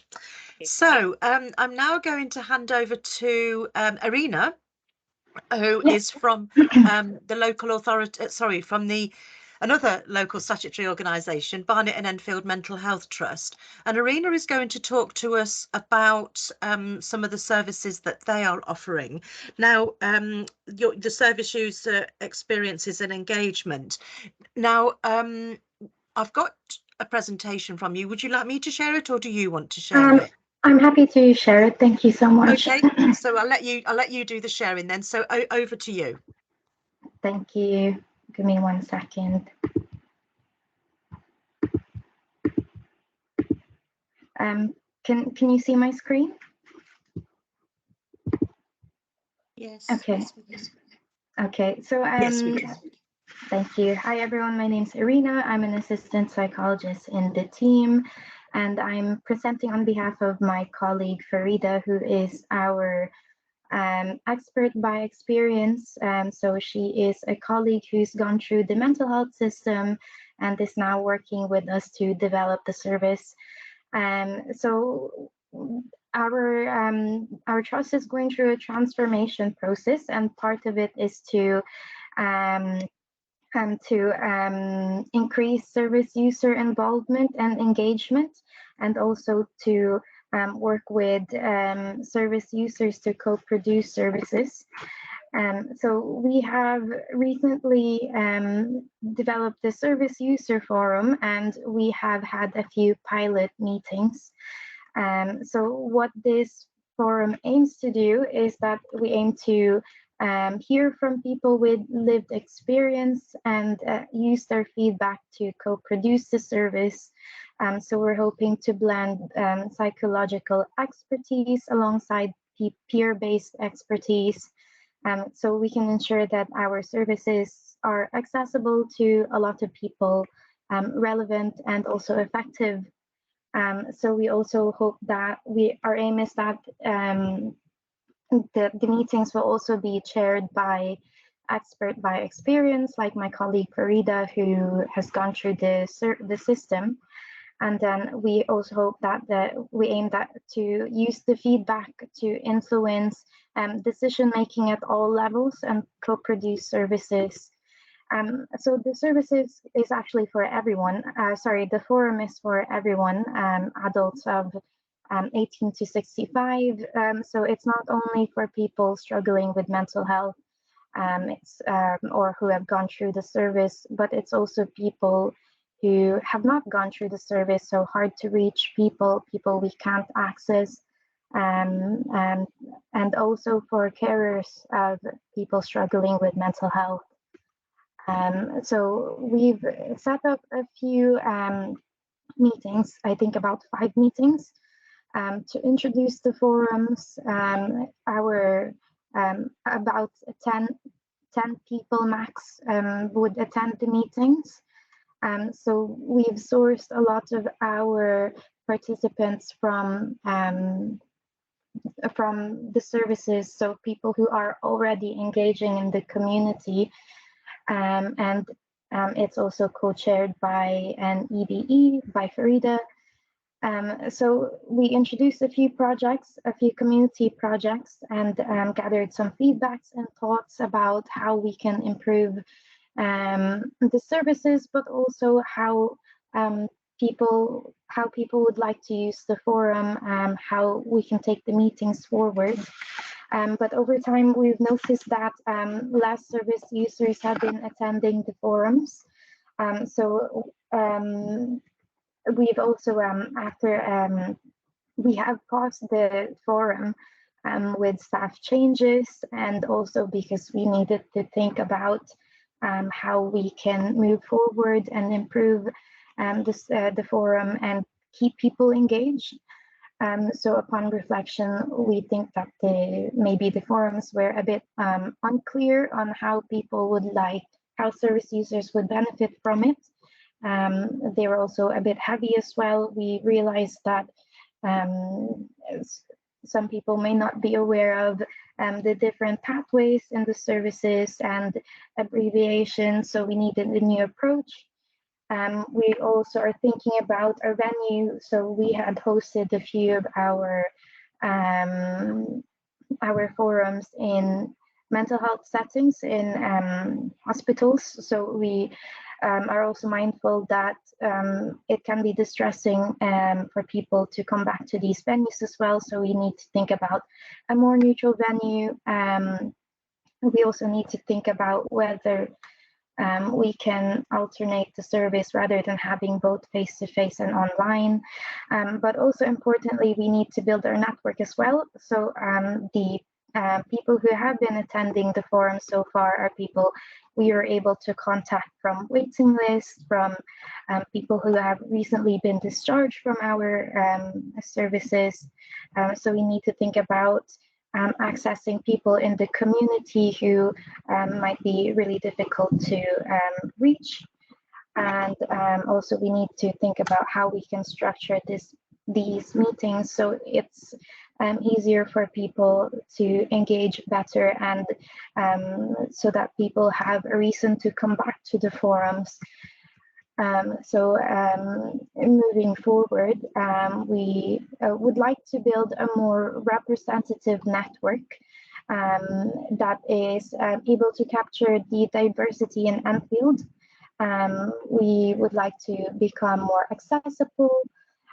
So we are looking to link with organizations throughout Enfield, so we can maybe join forces and reach people who we are unable to reach.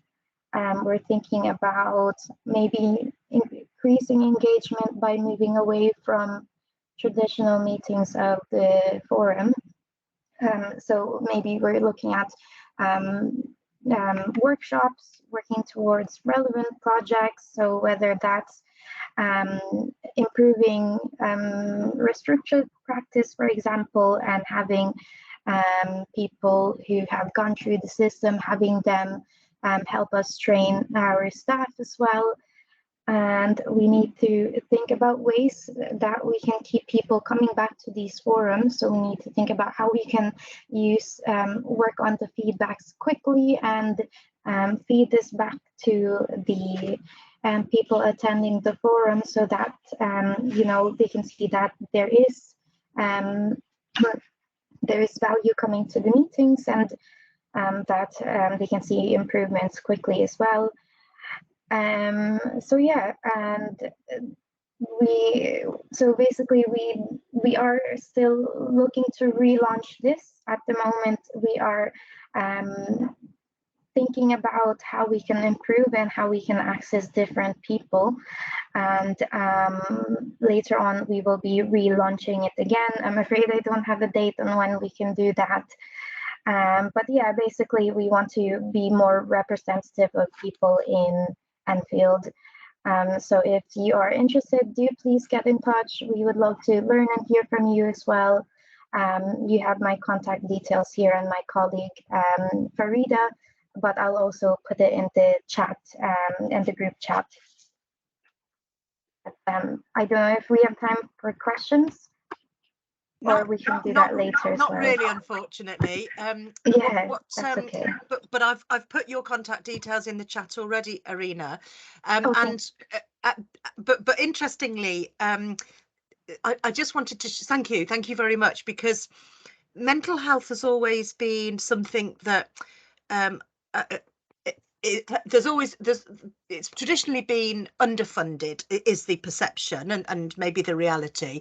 But the point is unless you've got severe and enduring mental health conditions, you haven't been able to access mental health trust services usually, and GPs had got a limited number of tools in their toolbox that they could help people, and IAPT is a service that's there to support. But there is this huge section in the middle of that we call the walk-in wounded, and so we should all be really interested in the development of your services, because it is a shift in how mental health is being addressed in our communities. And it goes without saying that mental health of the nation has deteriorated a lot in the last few years because of COVID and other issues, but we're now facing a cost of living crisis and fuel poverty and the climate change, lots of other factors that impact people's mental well-being. So this is an issue that's not going to go away, and we're really keen to keep abreast of how your services are evolving. And that nicely leads into the next element on this workshop today, because EVA as an organisation is what's known as a voluntary sector infrastructure support organisation, and we try to respond in quite fleet of foot it quite nimbly to themes that emerge and are arising as priorities for our communities. And one of the things that EVA has set up recently is the Voluntary Sector Mental Health Network. And what we've got today is we've got Chris Scott, who is leading on that, to tell us more about it. And it might be that within this call today already you can make connections if you didn't already know of each other, because there are a few networks today represented, so it might be that we can also make connections so that we can have some more joined up thinking. But without further ado, thank you very much, Irina. And Chris, I will hand over to you. Have you got your presentation to share, Chris, or do you want me to bring it up? Yeah, I've got. Oh no, you have problems, don't you? So let me. Oh no, it's okay. I will attempt. I will attempt to share them because I made some sort of last minute amendments. So we'll see if it works. But what was I going to say? Yeah, no, thanks for that intro, Helen, and actually, yeah, it does follow on quite well from what Irina was saying. Farida actually was our first ever guest speaker at our I think first or second mental health network meeting earlier in the year. So and it was good. It was really a good session. We're very grateful to her for coming along. And I'm sort of, without sort of eating too much into my time, I am thinking about Local Motion, which is a systems change project that's going on in the borough at the moment, and is focusing in part on mental health and isolation. And I wonder what at the moment there's a sort of it's looking like it's they might be exploring community voice networks, sort of things like that. And it might well be that there's a real connection there, and scope to sort of develop further. So anyway, yeah, I'll follow up separately on that one. So yeah, I've got a couple of slides and I'll just see if it lets me. Can you see that? Yes, we can. Okie dokes, great. See if it lets me go into full mode. Okay, so I realise it's a little bit loud, the couple of slides that I've got, but they will be shared later on by Helen. So don't worry if it's all a bit too much to take in right now. But as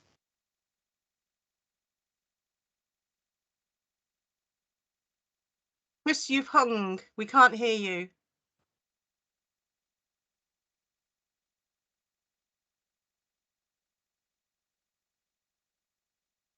We can't hear you, Chris. Maybe you need to unshare your slides and I'll share them. I wonder if Chris can hear me. Let me just right. Okay. Poor Chris, he's hung. I will wait. We'll perhaps move on. Oh, and is he back? No. Okay. Right. As Chris appears to have hung, yeah, it looks like he's dropped out of the meeting. Yeah. We'll move on to Patrick, if that's okay, Patrick, to hear from you, and then we'll come back to Chris when he manages to rejoin us. So Chris, sorry, Patrick is an academic from Middlesex University. Now, the programme that I manage, which is, oh, Chris, we've moved on to the next agenda item, Chris, just because we lost you, and then we'll come back to you in a minute. Is that okay? You're on mute. Yeah, okay. So the Health Champions programme, which is the funding that facilitates this network meeting, is part of a Transforming Health funded project addressing health inequalities in Enfield, mainly in the eastern part of the borough, and there are three elements to that. One was the community participatory research programme, one was the health champions part of it, and one was a funding element, and the funding element is ongoing to some degree. But the community participatory research programme was where we where the project wanted to be able to give local people a voice by training them to be able to turn anecdotal information, stories, into data. And this is an exciting project, and I think it's possibly nearing its conclusion now. But Patrick is here to tell us, what's been achieved and what the latest is on that. So over to you, Patrick. Thank you. Thanks very much, Helen. Fingers crossed the slides will work well. Great. So I believe it was January early in the year where I first gave an update on the project. We were in the early stages, so it's I'm really pleased to be able to come back to let you know what's happened since then. So Helen, as you've said, that the whole idea of this is to amplify the community voice in research and in identifying what the health priorities are in the various communities. And so the idea of this project was to train, identify, recruit, and train a cohort of community people, equip them with research skills, and let them go out into their communities and identify themes of interest and carry out, quite good research on them. So in January, when I first spoke at the stakeholders event, then we were at the engagement phase and still recruiting. Since then, we've gone on through a number of phases. We've trained researchers, we've co-designed projects with them and with other stakeholders in Enfield. And thereafter, they've gone on to develop their proposals into projects that can be carried out. And we are currently in the stage of data collection and analysis. And that will wrap up with a report. So that's just a quick overview of the key project phases. And again, this has been done working in partnership with EVA. One of the key challenges, or the key areas in this sort of work is the time it takes to build up relationships and trust with the communities.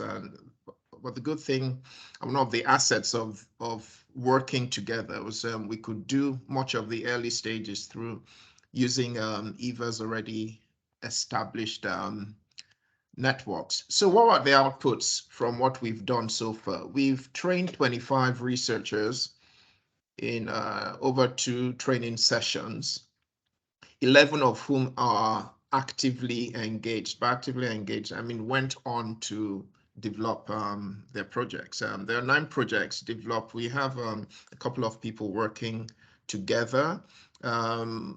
As part of that development process, they secured ethics approval for Middlesex University, prepared their data collection tools, and identified the community groups they were particularly interested in. So there are different target populations. There are older people, younger people, people from mostly from minority ethnic background. I think the next slide just gives highlights the themes they came up with. Now, bear in mind that these are research themes identified by the community researchers themselves. So in our case, after the training, we stood back and let them go ahead and think about what sort of issues were of interest and were priorities in their communities. So they came up with things around physical activity,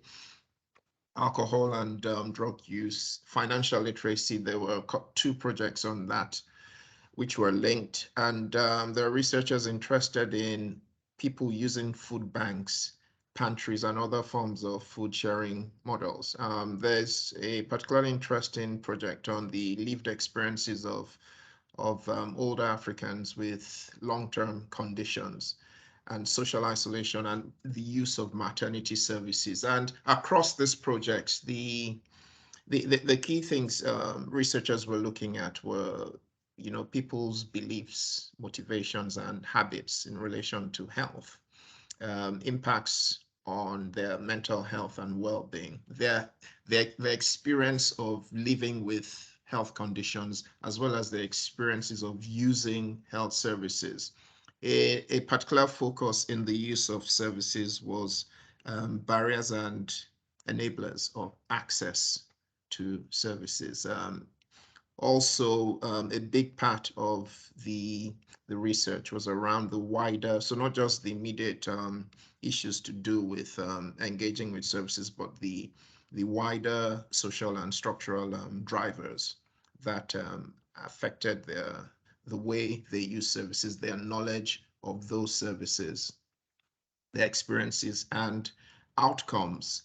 I will just, this is my final slide, where I just show us where we are with each of the 9 projects, using a traffic light system. The ones in green, the first 4 on the left of your screen, are all completed. So the researchers have collected their data and are in the process of analyzing them.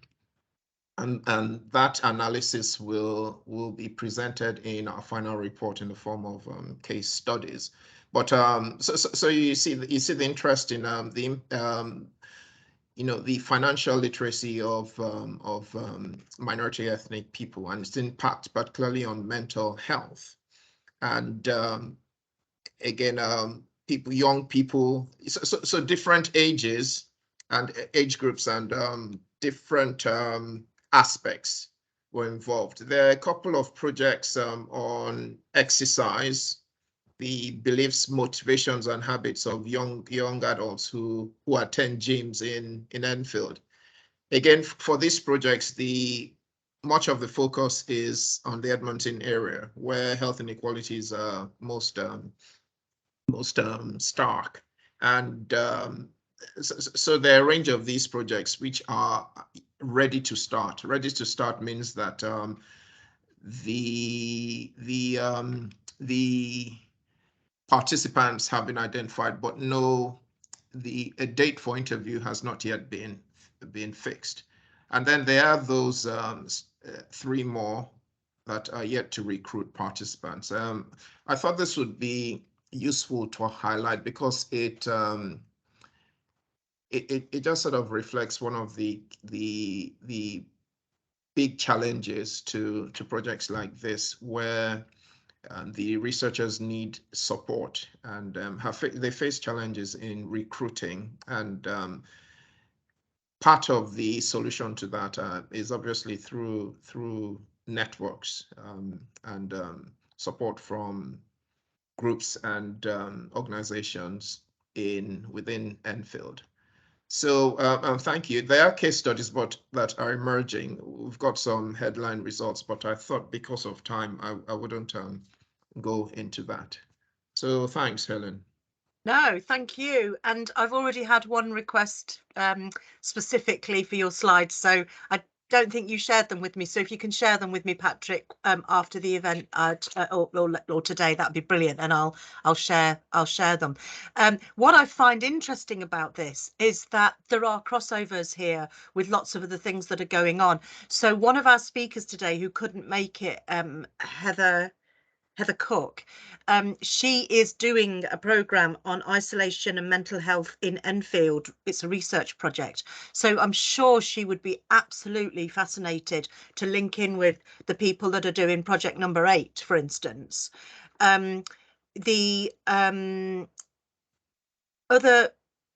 other one that I thought of was to do with the food banks and other food sharing models. So we've had a couple of presentations today from people in that space, so from the local authority and then from the parent engagement network, but also on this call today were other organisations that are delivering in that food space. So I think what I would like to do is maybe at the next meeting, or that's in January, or the one after that, whichever, because I appreciate once the funding is concluded for this, then your time will be allocated to other things. But I would like to feature a longer segment where your researchers could talk about the research, because I would like to think that we can incorporate your researchers into our networks within our borough, because they are now a huge resource in our community. But we can take that conversation further. But you know, we can all see that there are lots of crossovers. The mental health one, certainly there's several crossovers with what's going on today, number one. So thank you, Patrick, really appreciate it. So I'm going to stop spotlighting you, Patrick, you'll be pleased to know. And now I'm going to re-invite Chris to join us again, and I'm going to share Chris's slides so he can talk us through them, just to save his bandwidth.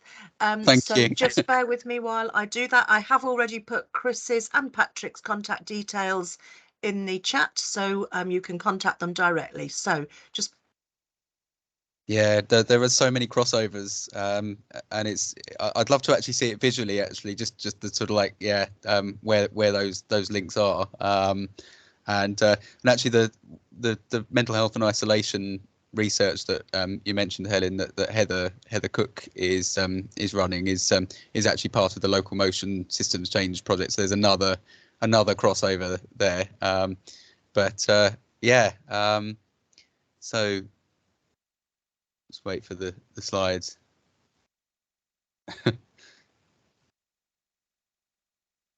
Awesome. Thank you, Helen. Yeah, so as I said before, it's they're quite loud, these slides, but you can take them in a little bit more when you receive them later on. But the Enfield VCS Mental Health Network is, I should say, is funded from a contract from Barnet, Enfield and Haringey Mental Health Trust. It's part of an integrated services contract, and it's a sort of relatively small portion of that that's basically the head contract was contracted to Mind in Enfield and Barnet, who have then subcontracted this little portion to us at EVA to facilitate the network. So that's just a bit of background around the funding, where that originates from. And really our aim is to support VCS organisations to improve the mental health and well-being of the borough's residents. And it's really, as you might expect from us at EVA, because it's our bread and butter, it's about community groups, capacity building, building their resilience, helping upskill organisations. And sorry, we're just looking at the outcomes box at the moment on the left-hand side.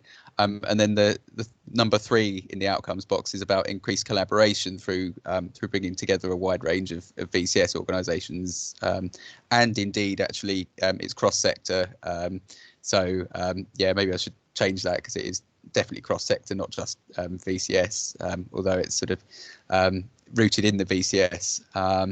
And so it's really about community capacity building and about relationship building, I would say. How are we going about that? Well, we're moving to the middle box now, outputs.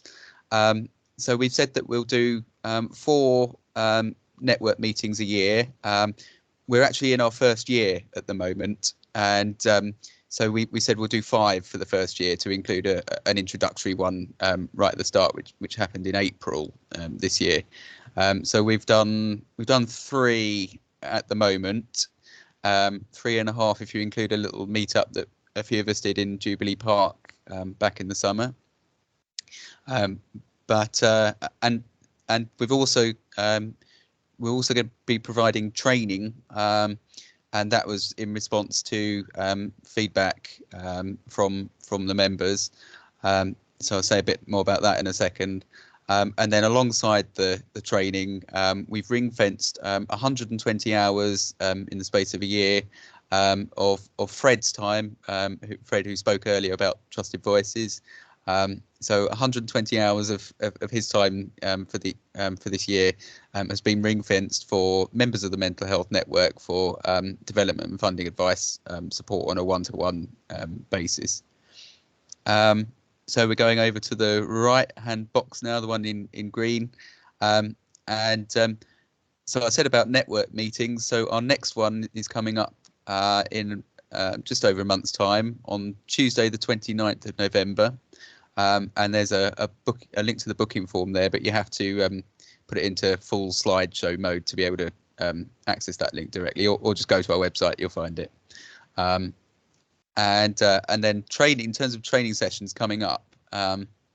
So we've got one coming up next week, and that is with Fred, and it's about making successful funding applications.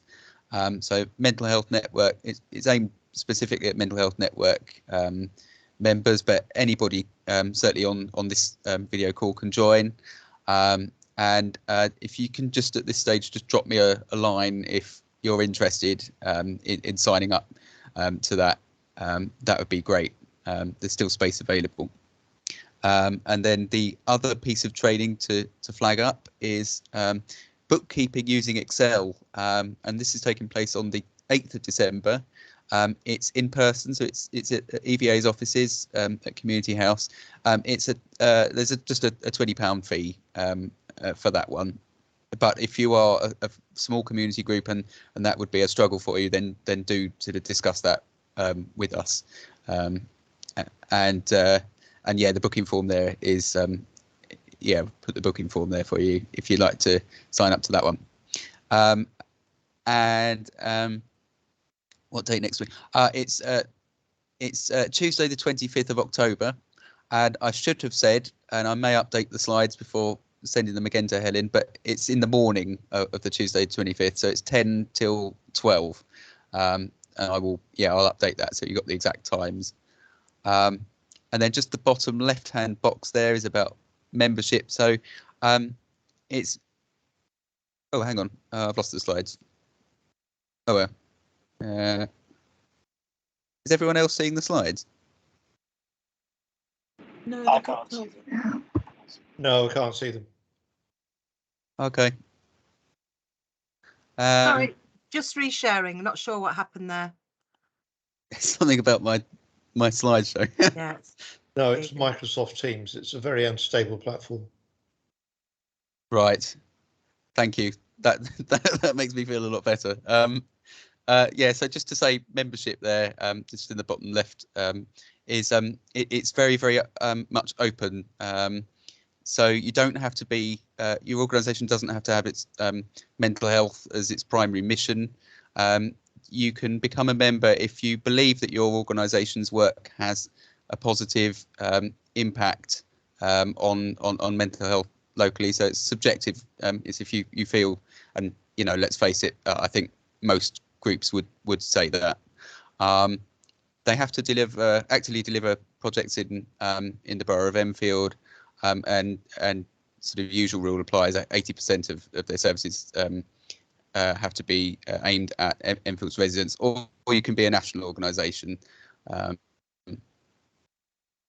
Okay, and then if we just go on to the next slide. Next slide, please. Thanks, Helen. So yeah, just a bit more about the next network meeting, which is on the 29th of November. We usually meet sort of later in the afternoon, 3 till 4:30. But for this one, it's going to be we're going to do things a bit differently. And we're hoping to have like thematic breakout rooms. And we'll do a session sort of before lunch, 12 till 1, and then 40-minute lunch break, and then come back 20 to 2 to 20 to 3, and we'll sort of repeat them. So the breakout rooms before lunch and the breakout rooms afterwards, so that if people want to attend one particular breakout room or more than one particular breakout room, they can hopefully do so. on the slide here, if you can see them, is basically a list of suggestions that have been made so far. It will depend on how sort of popular they are. So I'll be mailing out to the network in the next few weeks just to see which ones sort of take people's fancy. I'd ideally like to get at least 3 people in each breakout room for it to work. But you've got delivering culturally sensitive mental health services, and that could be maybe an info exchange of some feedback that groups and networks are receiving. What's the next one? Just screwing my eyes up there to read. Support for, right, so yeah, this is one, it's quite specific, but support for families and parents of children with special educational needs, disabilities, or mental health issues. It's very niche, but it was something that a few members did flag up. Personal resilience is one that lots and lots of groups across the borough are saying that it would just be really, really helpful, because we're running on empty at the moment, what with lurching from one crisis and challenge to another. So that would just be a sort of safe space really to learn and share tips from each other about personal resilience.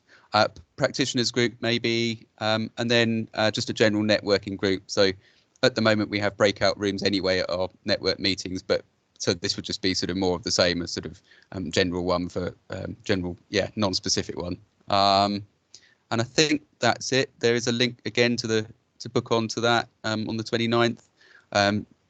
At the moment, you don't have to sort of specify which group you're interested in, but if you're just interested in joining the session, you can use that form. And if you're interested in becoming a member of the network, again, just drop me a line via my email address that's in the chat and on the slide. Becoming a member just basically means getting added to the mailing list. And yeah, thanks Helen. Thank you, Chris. Well, there's quite a few dates there, so please, if you're not already signed up to EVA News, do sign up to it and keep an eye on it. On the agenda is a link for you to be able to sign up to the EVA News, because all of these dates will appear in that document, but obviously contact Chris if you're interested in any of those things, particularly the funding event next Tuesday.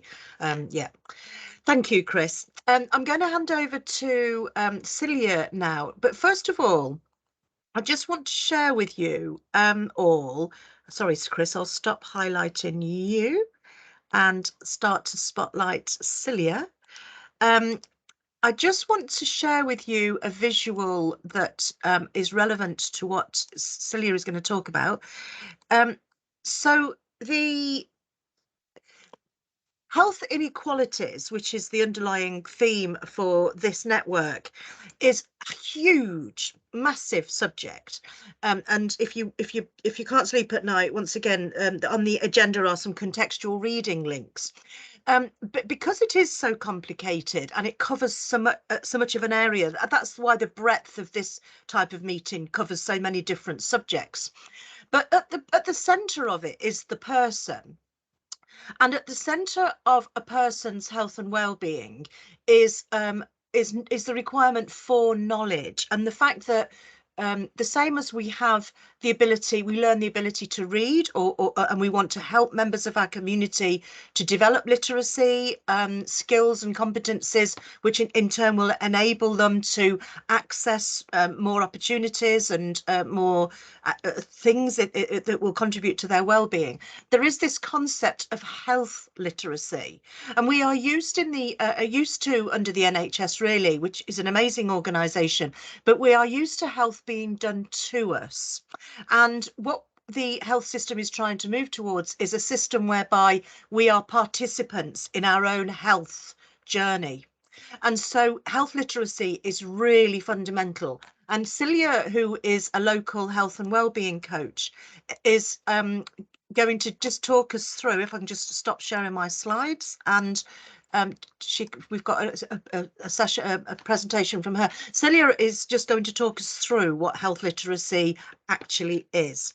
So Celia, would you like me to share the slides, or are you happy to share your slides? I'm happy to share it. Okay, I'll let you share them. So over to Celia. Welcome, Celia, to our session today. Is that showing? Yes, yes. Thank you. Perfect. Yes, so hi everyone, I'm Celia and I'm a health and wellbeing coach at Enfield Unity Primary Care Network. So today I will talk about what health literacy is, why it is important, and how we can improve health literacy in our community. So first, what is the definition of health literacy? The World Health Organization states that health literacy refers to the personal characteristics and social resources needed for individuals and communities to access, understand, appraise, and use information and services to make decisions about health. Health literacy includes the capacity to communicate, assert, and enact these decisions. So quite a long definition there. But in other words, someone with low health literacy will generally struggle to read and understand health information, know how to act on this information, and also know which health services to use and when to use them. So just to give some statistics, in England, 43% of adults don't have adequate literacy skills to understand health information, and 61% of adults don't have adequate numeracy skills to understand health information. So why is health literacy important? Well, health literacy is an important determinant of health and well-being. The research shows that people with lower levels of health literacy are more likely to suffer from health inequalities that lead to poor health outcomes. They're also more likely to engage in unhealthy behaviors such as smoking, having a poor diet, and lacking physical activity. They're also less likely to engage with preventive services like screening and vaccinations. And also people with low health literacy may have difficulties taking medications correctly, and also increased risk of morbidity and premature death, as well as reduced ability to manage long-term conditions, for example, diabetes. Also much more likely to use emergency services. So low health literacy has a lot of consequences for the individual and also their family, but it also has consequences for the wider healthcare system. It is estimated that health literacy related problems account for up to 5% of the national health spending as well. So health literacy is a system and a societal issue. The healthcare system is very complex and a lot of people find it very difficult to navigate the system. Health information and the way in which services are set up often don't consider the needs of individuals with lower levels of health literacy. And health professionals might share health advice or health information using terms that a lot of people don't understand. And they might not check with the patient if they actually understand, and the patient can feel too embarrassed to ask questions. Lower levels of health literacy are also much more common among people who are socially and economically disadvantaged, and things like low education levels, poverty, unemployment, disability, and being part of a minority ethnic group are all very closely linked with low health literacy. And this is very relevant to Enfield because Enfield has great health inequalities. There is a large gap in health outcomes and life expectancy in the west and the east of the borough. With the east of the... Celia, sorry to interrupt, but you're still on slide 4, and I have a feeling that your narrative relates to a different slide. It says that someone took control of the slides. Okay. Can you see the slide 6 now? I can, yes. I hope everybody else can, yeah. Yeah. Okay, so, yeah, thank you, sorry. Okay, so yes, I will go on to this slide. So this table from the Enfield Poverty and Health Inequalities Commission report from 2019 illustrates health inequality in Enfield very clearly.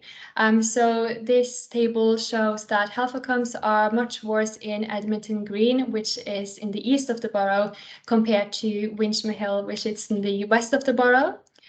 So, for example, the proportion of life lived in good health is much higher for people living in Richmond Hill compared to Edmonton Green.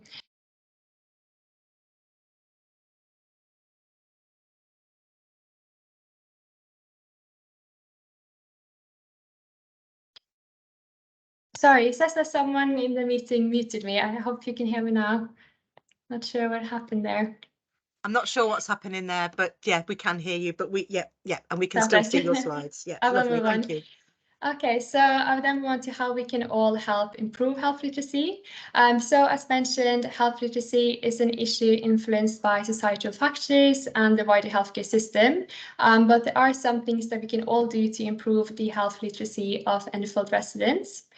So one thing that we can do is to make sure to follow something called making every contact count principles. And this is an approach to behavior change that really utilizes all the day-to-day interactions we as individuals or organizations have with residents. And the point is that we can use these brief contacts with people to raise awareness, motivate healthy behaviors, or signpost to services and community groups. So, for example, this could be through increasing someone's knowledge of the risk of smoking or help advising someone on where to access the right support to improve their health and well-being. And other ways that we can support people with low health literacy is making sure that health information is communicated in appropriate ways, so both verbally and written information as well. So when we write health information, it is important to write in plain English, use short sentences, avoid putting more than one idea in one sentence, try not to use jargon or long complicated words, use active verbs, and write numbers in figures and use pictures and symbols. And then when we speak to someone, we can use the teach back and chunk and check methods. So the teach back technique, or sometimes called the show me method, is a communication confirmation method which is designed to improve health literacy. So you ask the person you're speaking to if they can repeat or teach back the information that they have just received from you. And if the person is not able to teach back the information accurately, it means that you need to explain the information in a different way for them to understand it. The chunk and check method is also quite similar. So this means that you break down the information that you're sharing into small sections or small chunks. And after each chunk, you check with the recipient if they understand before you moving on. So improving people's health literacy will empower people to take responsibility over their own health and also play an active role in their healthcare. And being able to access and understand health information and healthcare services can empower people to, for example, seek support to stop smoking or to lose weight. It can empower people to decide to take the COVID-19 vaccine or the flu vaccine, take part in screening services such as the cervical cancer screening, or learn more about healthy eating for themselves and their family, feel more confident to ask questions when seeing health professionals, and be more confident in managing long-term conditions, such as, for example, diabetes. And yes, that's all for me. Thank you. Thank you, Celia. That was a lot of information in a very short period of time, but it's really important that we get an understanding of the fact that we can all play a part with improving health literacy for ourselves. And for the people that trust us and listen to our messaging. And on the agenda is a link to a couple of NHS tools that are useful for all of us to be able to use when we're talking about health issues. And if we want to feed back into the system about how health messages can be adapted for our audiences, then an important opportunity for that is coming up. So I'm just about to go into that. So I really appreciate your contribution there, Celia. And if you could share in the chat your email address in case people wanted to access more information. You're based within a primary care network. I don't know whether there are any other health and wellbeing coaches in the borough at present, but Yeah, but maybe yeah, if people want to know more about that system service, then you might be able to point them in the right direction. So I'm just going to share with you share my slides with you again. Bear with me because we're near the end of this session. And what I want to do is just bring to your attention the opportunity. I'll go back to the ones I've just slipped. So Celia just spoke about health literacy and how people, when they understand what is affecting their health, they can actually feed back into the system. They can gain the confidence to talk to the people and influence the people that are designing services, because very often the people who are designing services are looking at the big picture problem. They're not looking at the individual picture, but it's the individual picture that can very often have really, really powerful information that should be influencing the way services are developed. And that's partly part of the rationale behind the work that Patrick Toby at Middlesex University with the Community Participatory Research Programme has been developing. However, one of the things that you don't very often get the chance to do is to actually talk to the public health specialists that are responsible for designing policy and influencing services in the borough. And we are facilitating a public health specialist Q&A session on Tuesday, the 22nd of November, for anybody on this call, health champions, community leaders, anyone that wants to be part of that, to attend. It's online and it'll be for an hour. There are a number of priorities, or there are 3 priorities that public health have right now, and they are around healthy weight, smoking cessation and vaccinations. And we carried out some research, and the research showed us that those themes were of importance to people in that order that they're on this slide. But the feedback that we received was that people like yourselves, health champions and other community leaders, were also concerned about mental health, the impact of lots of things on residents' mental health, but also the cost of living. And one person made this suggestion about having mental health care advocates as volunteers trained to support residents. And this is something that we're going to put to the public health specialists. But we also, and this, I've had to do a screen grab here of the survey we did. Whoops.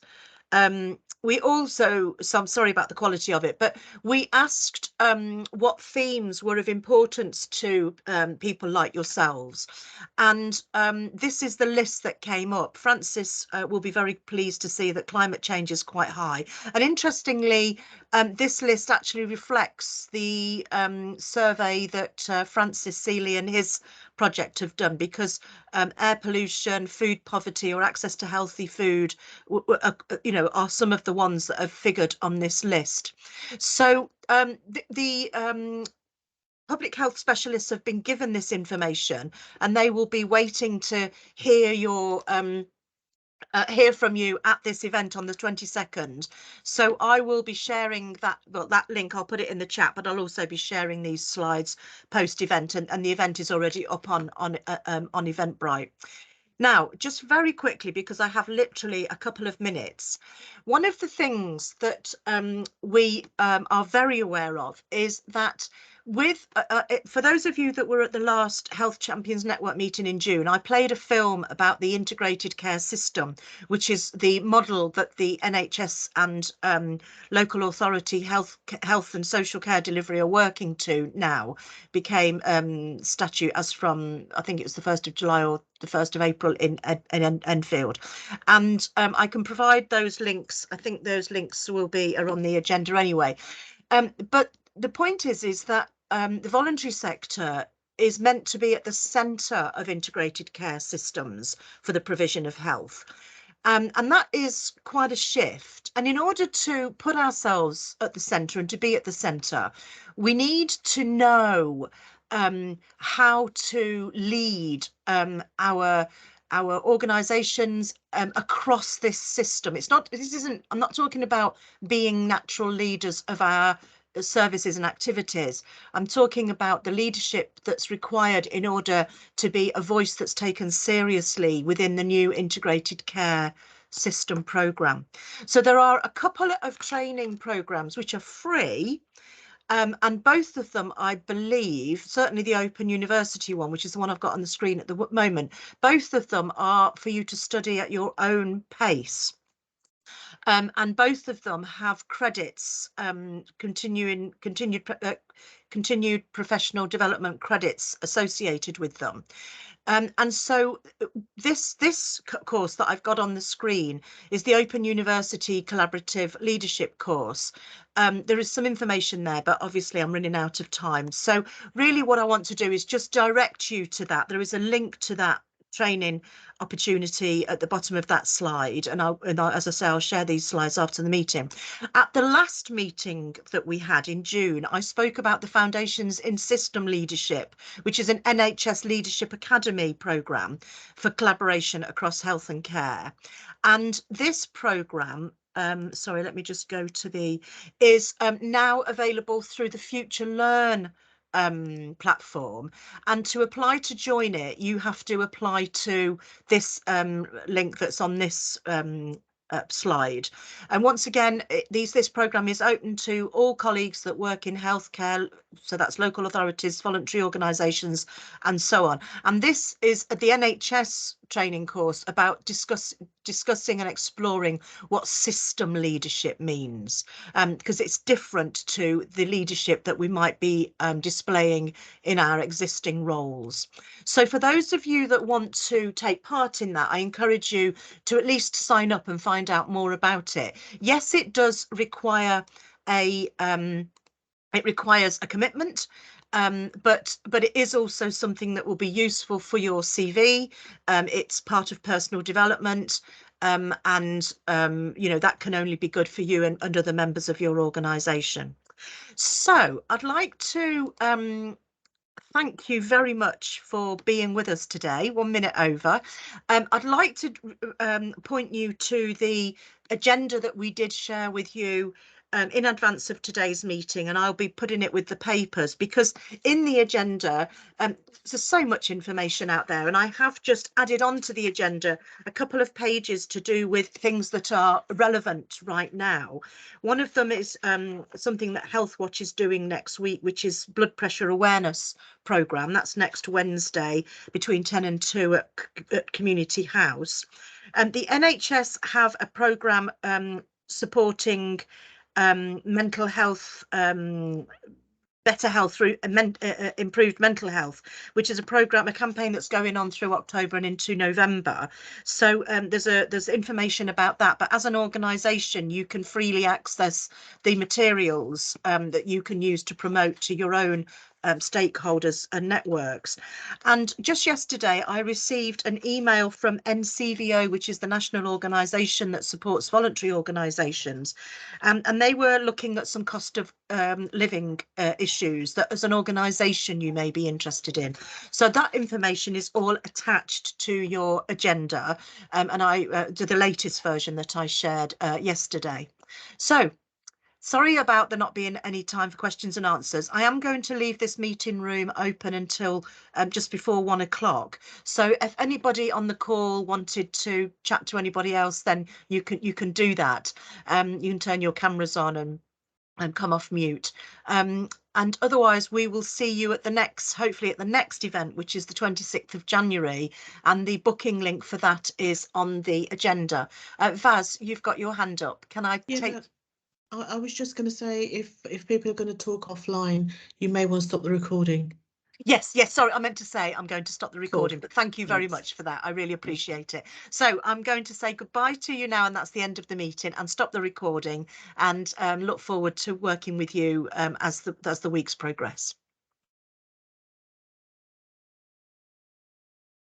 If I can stop the recording.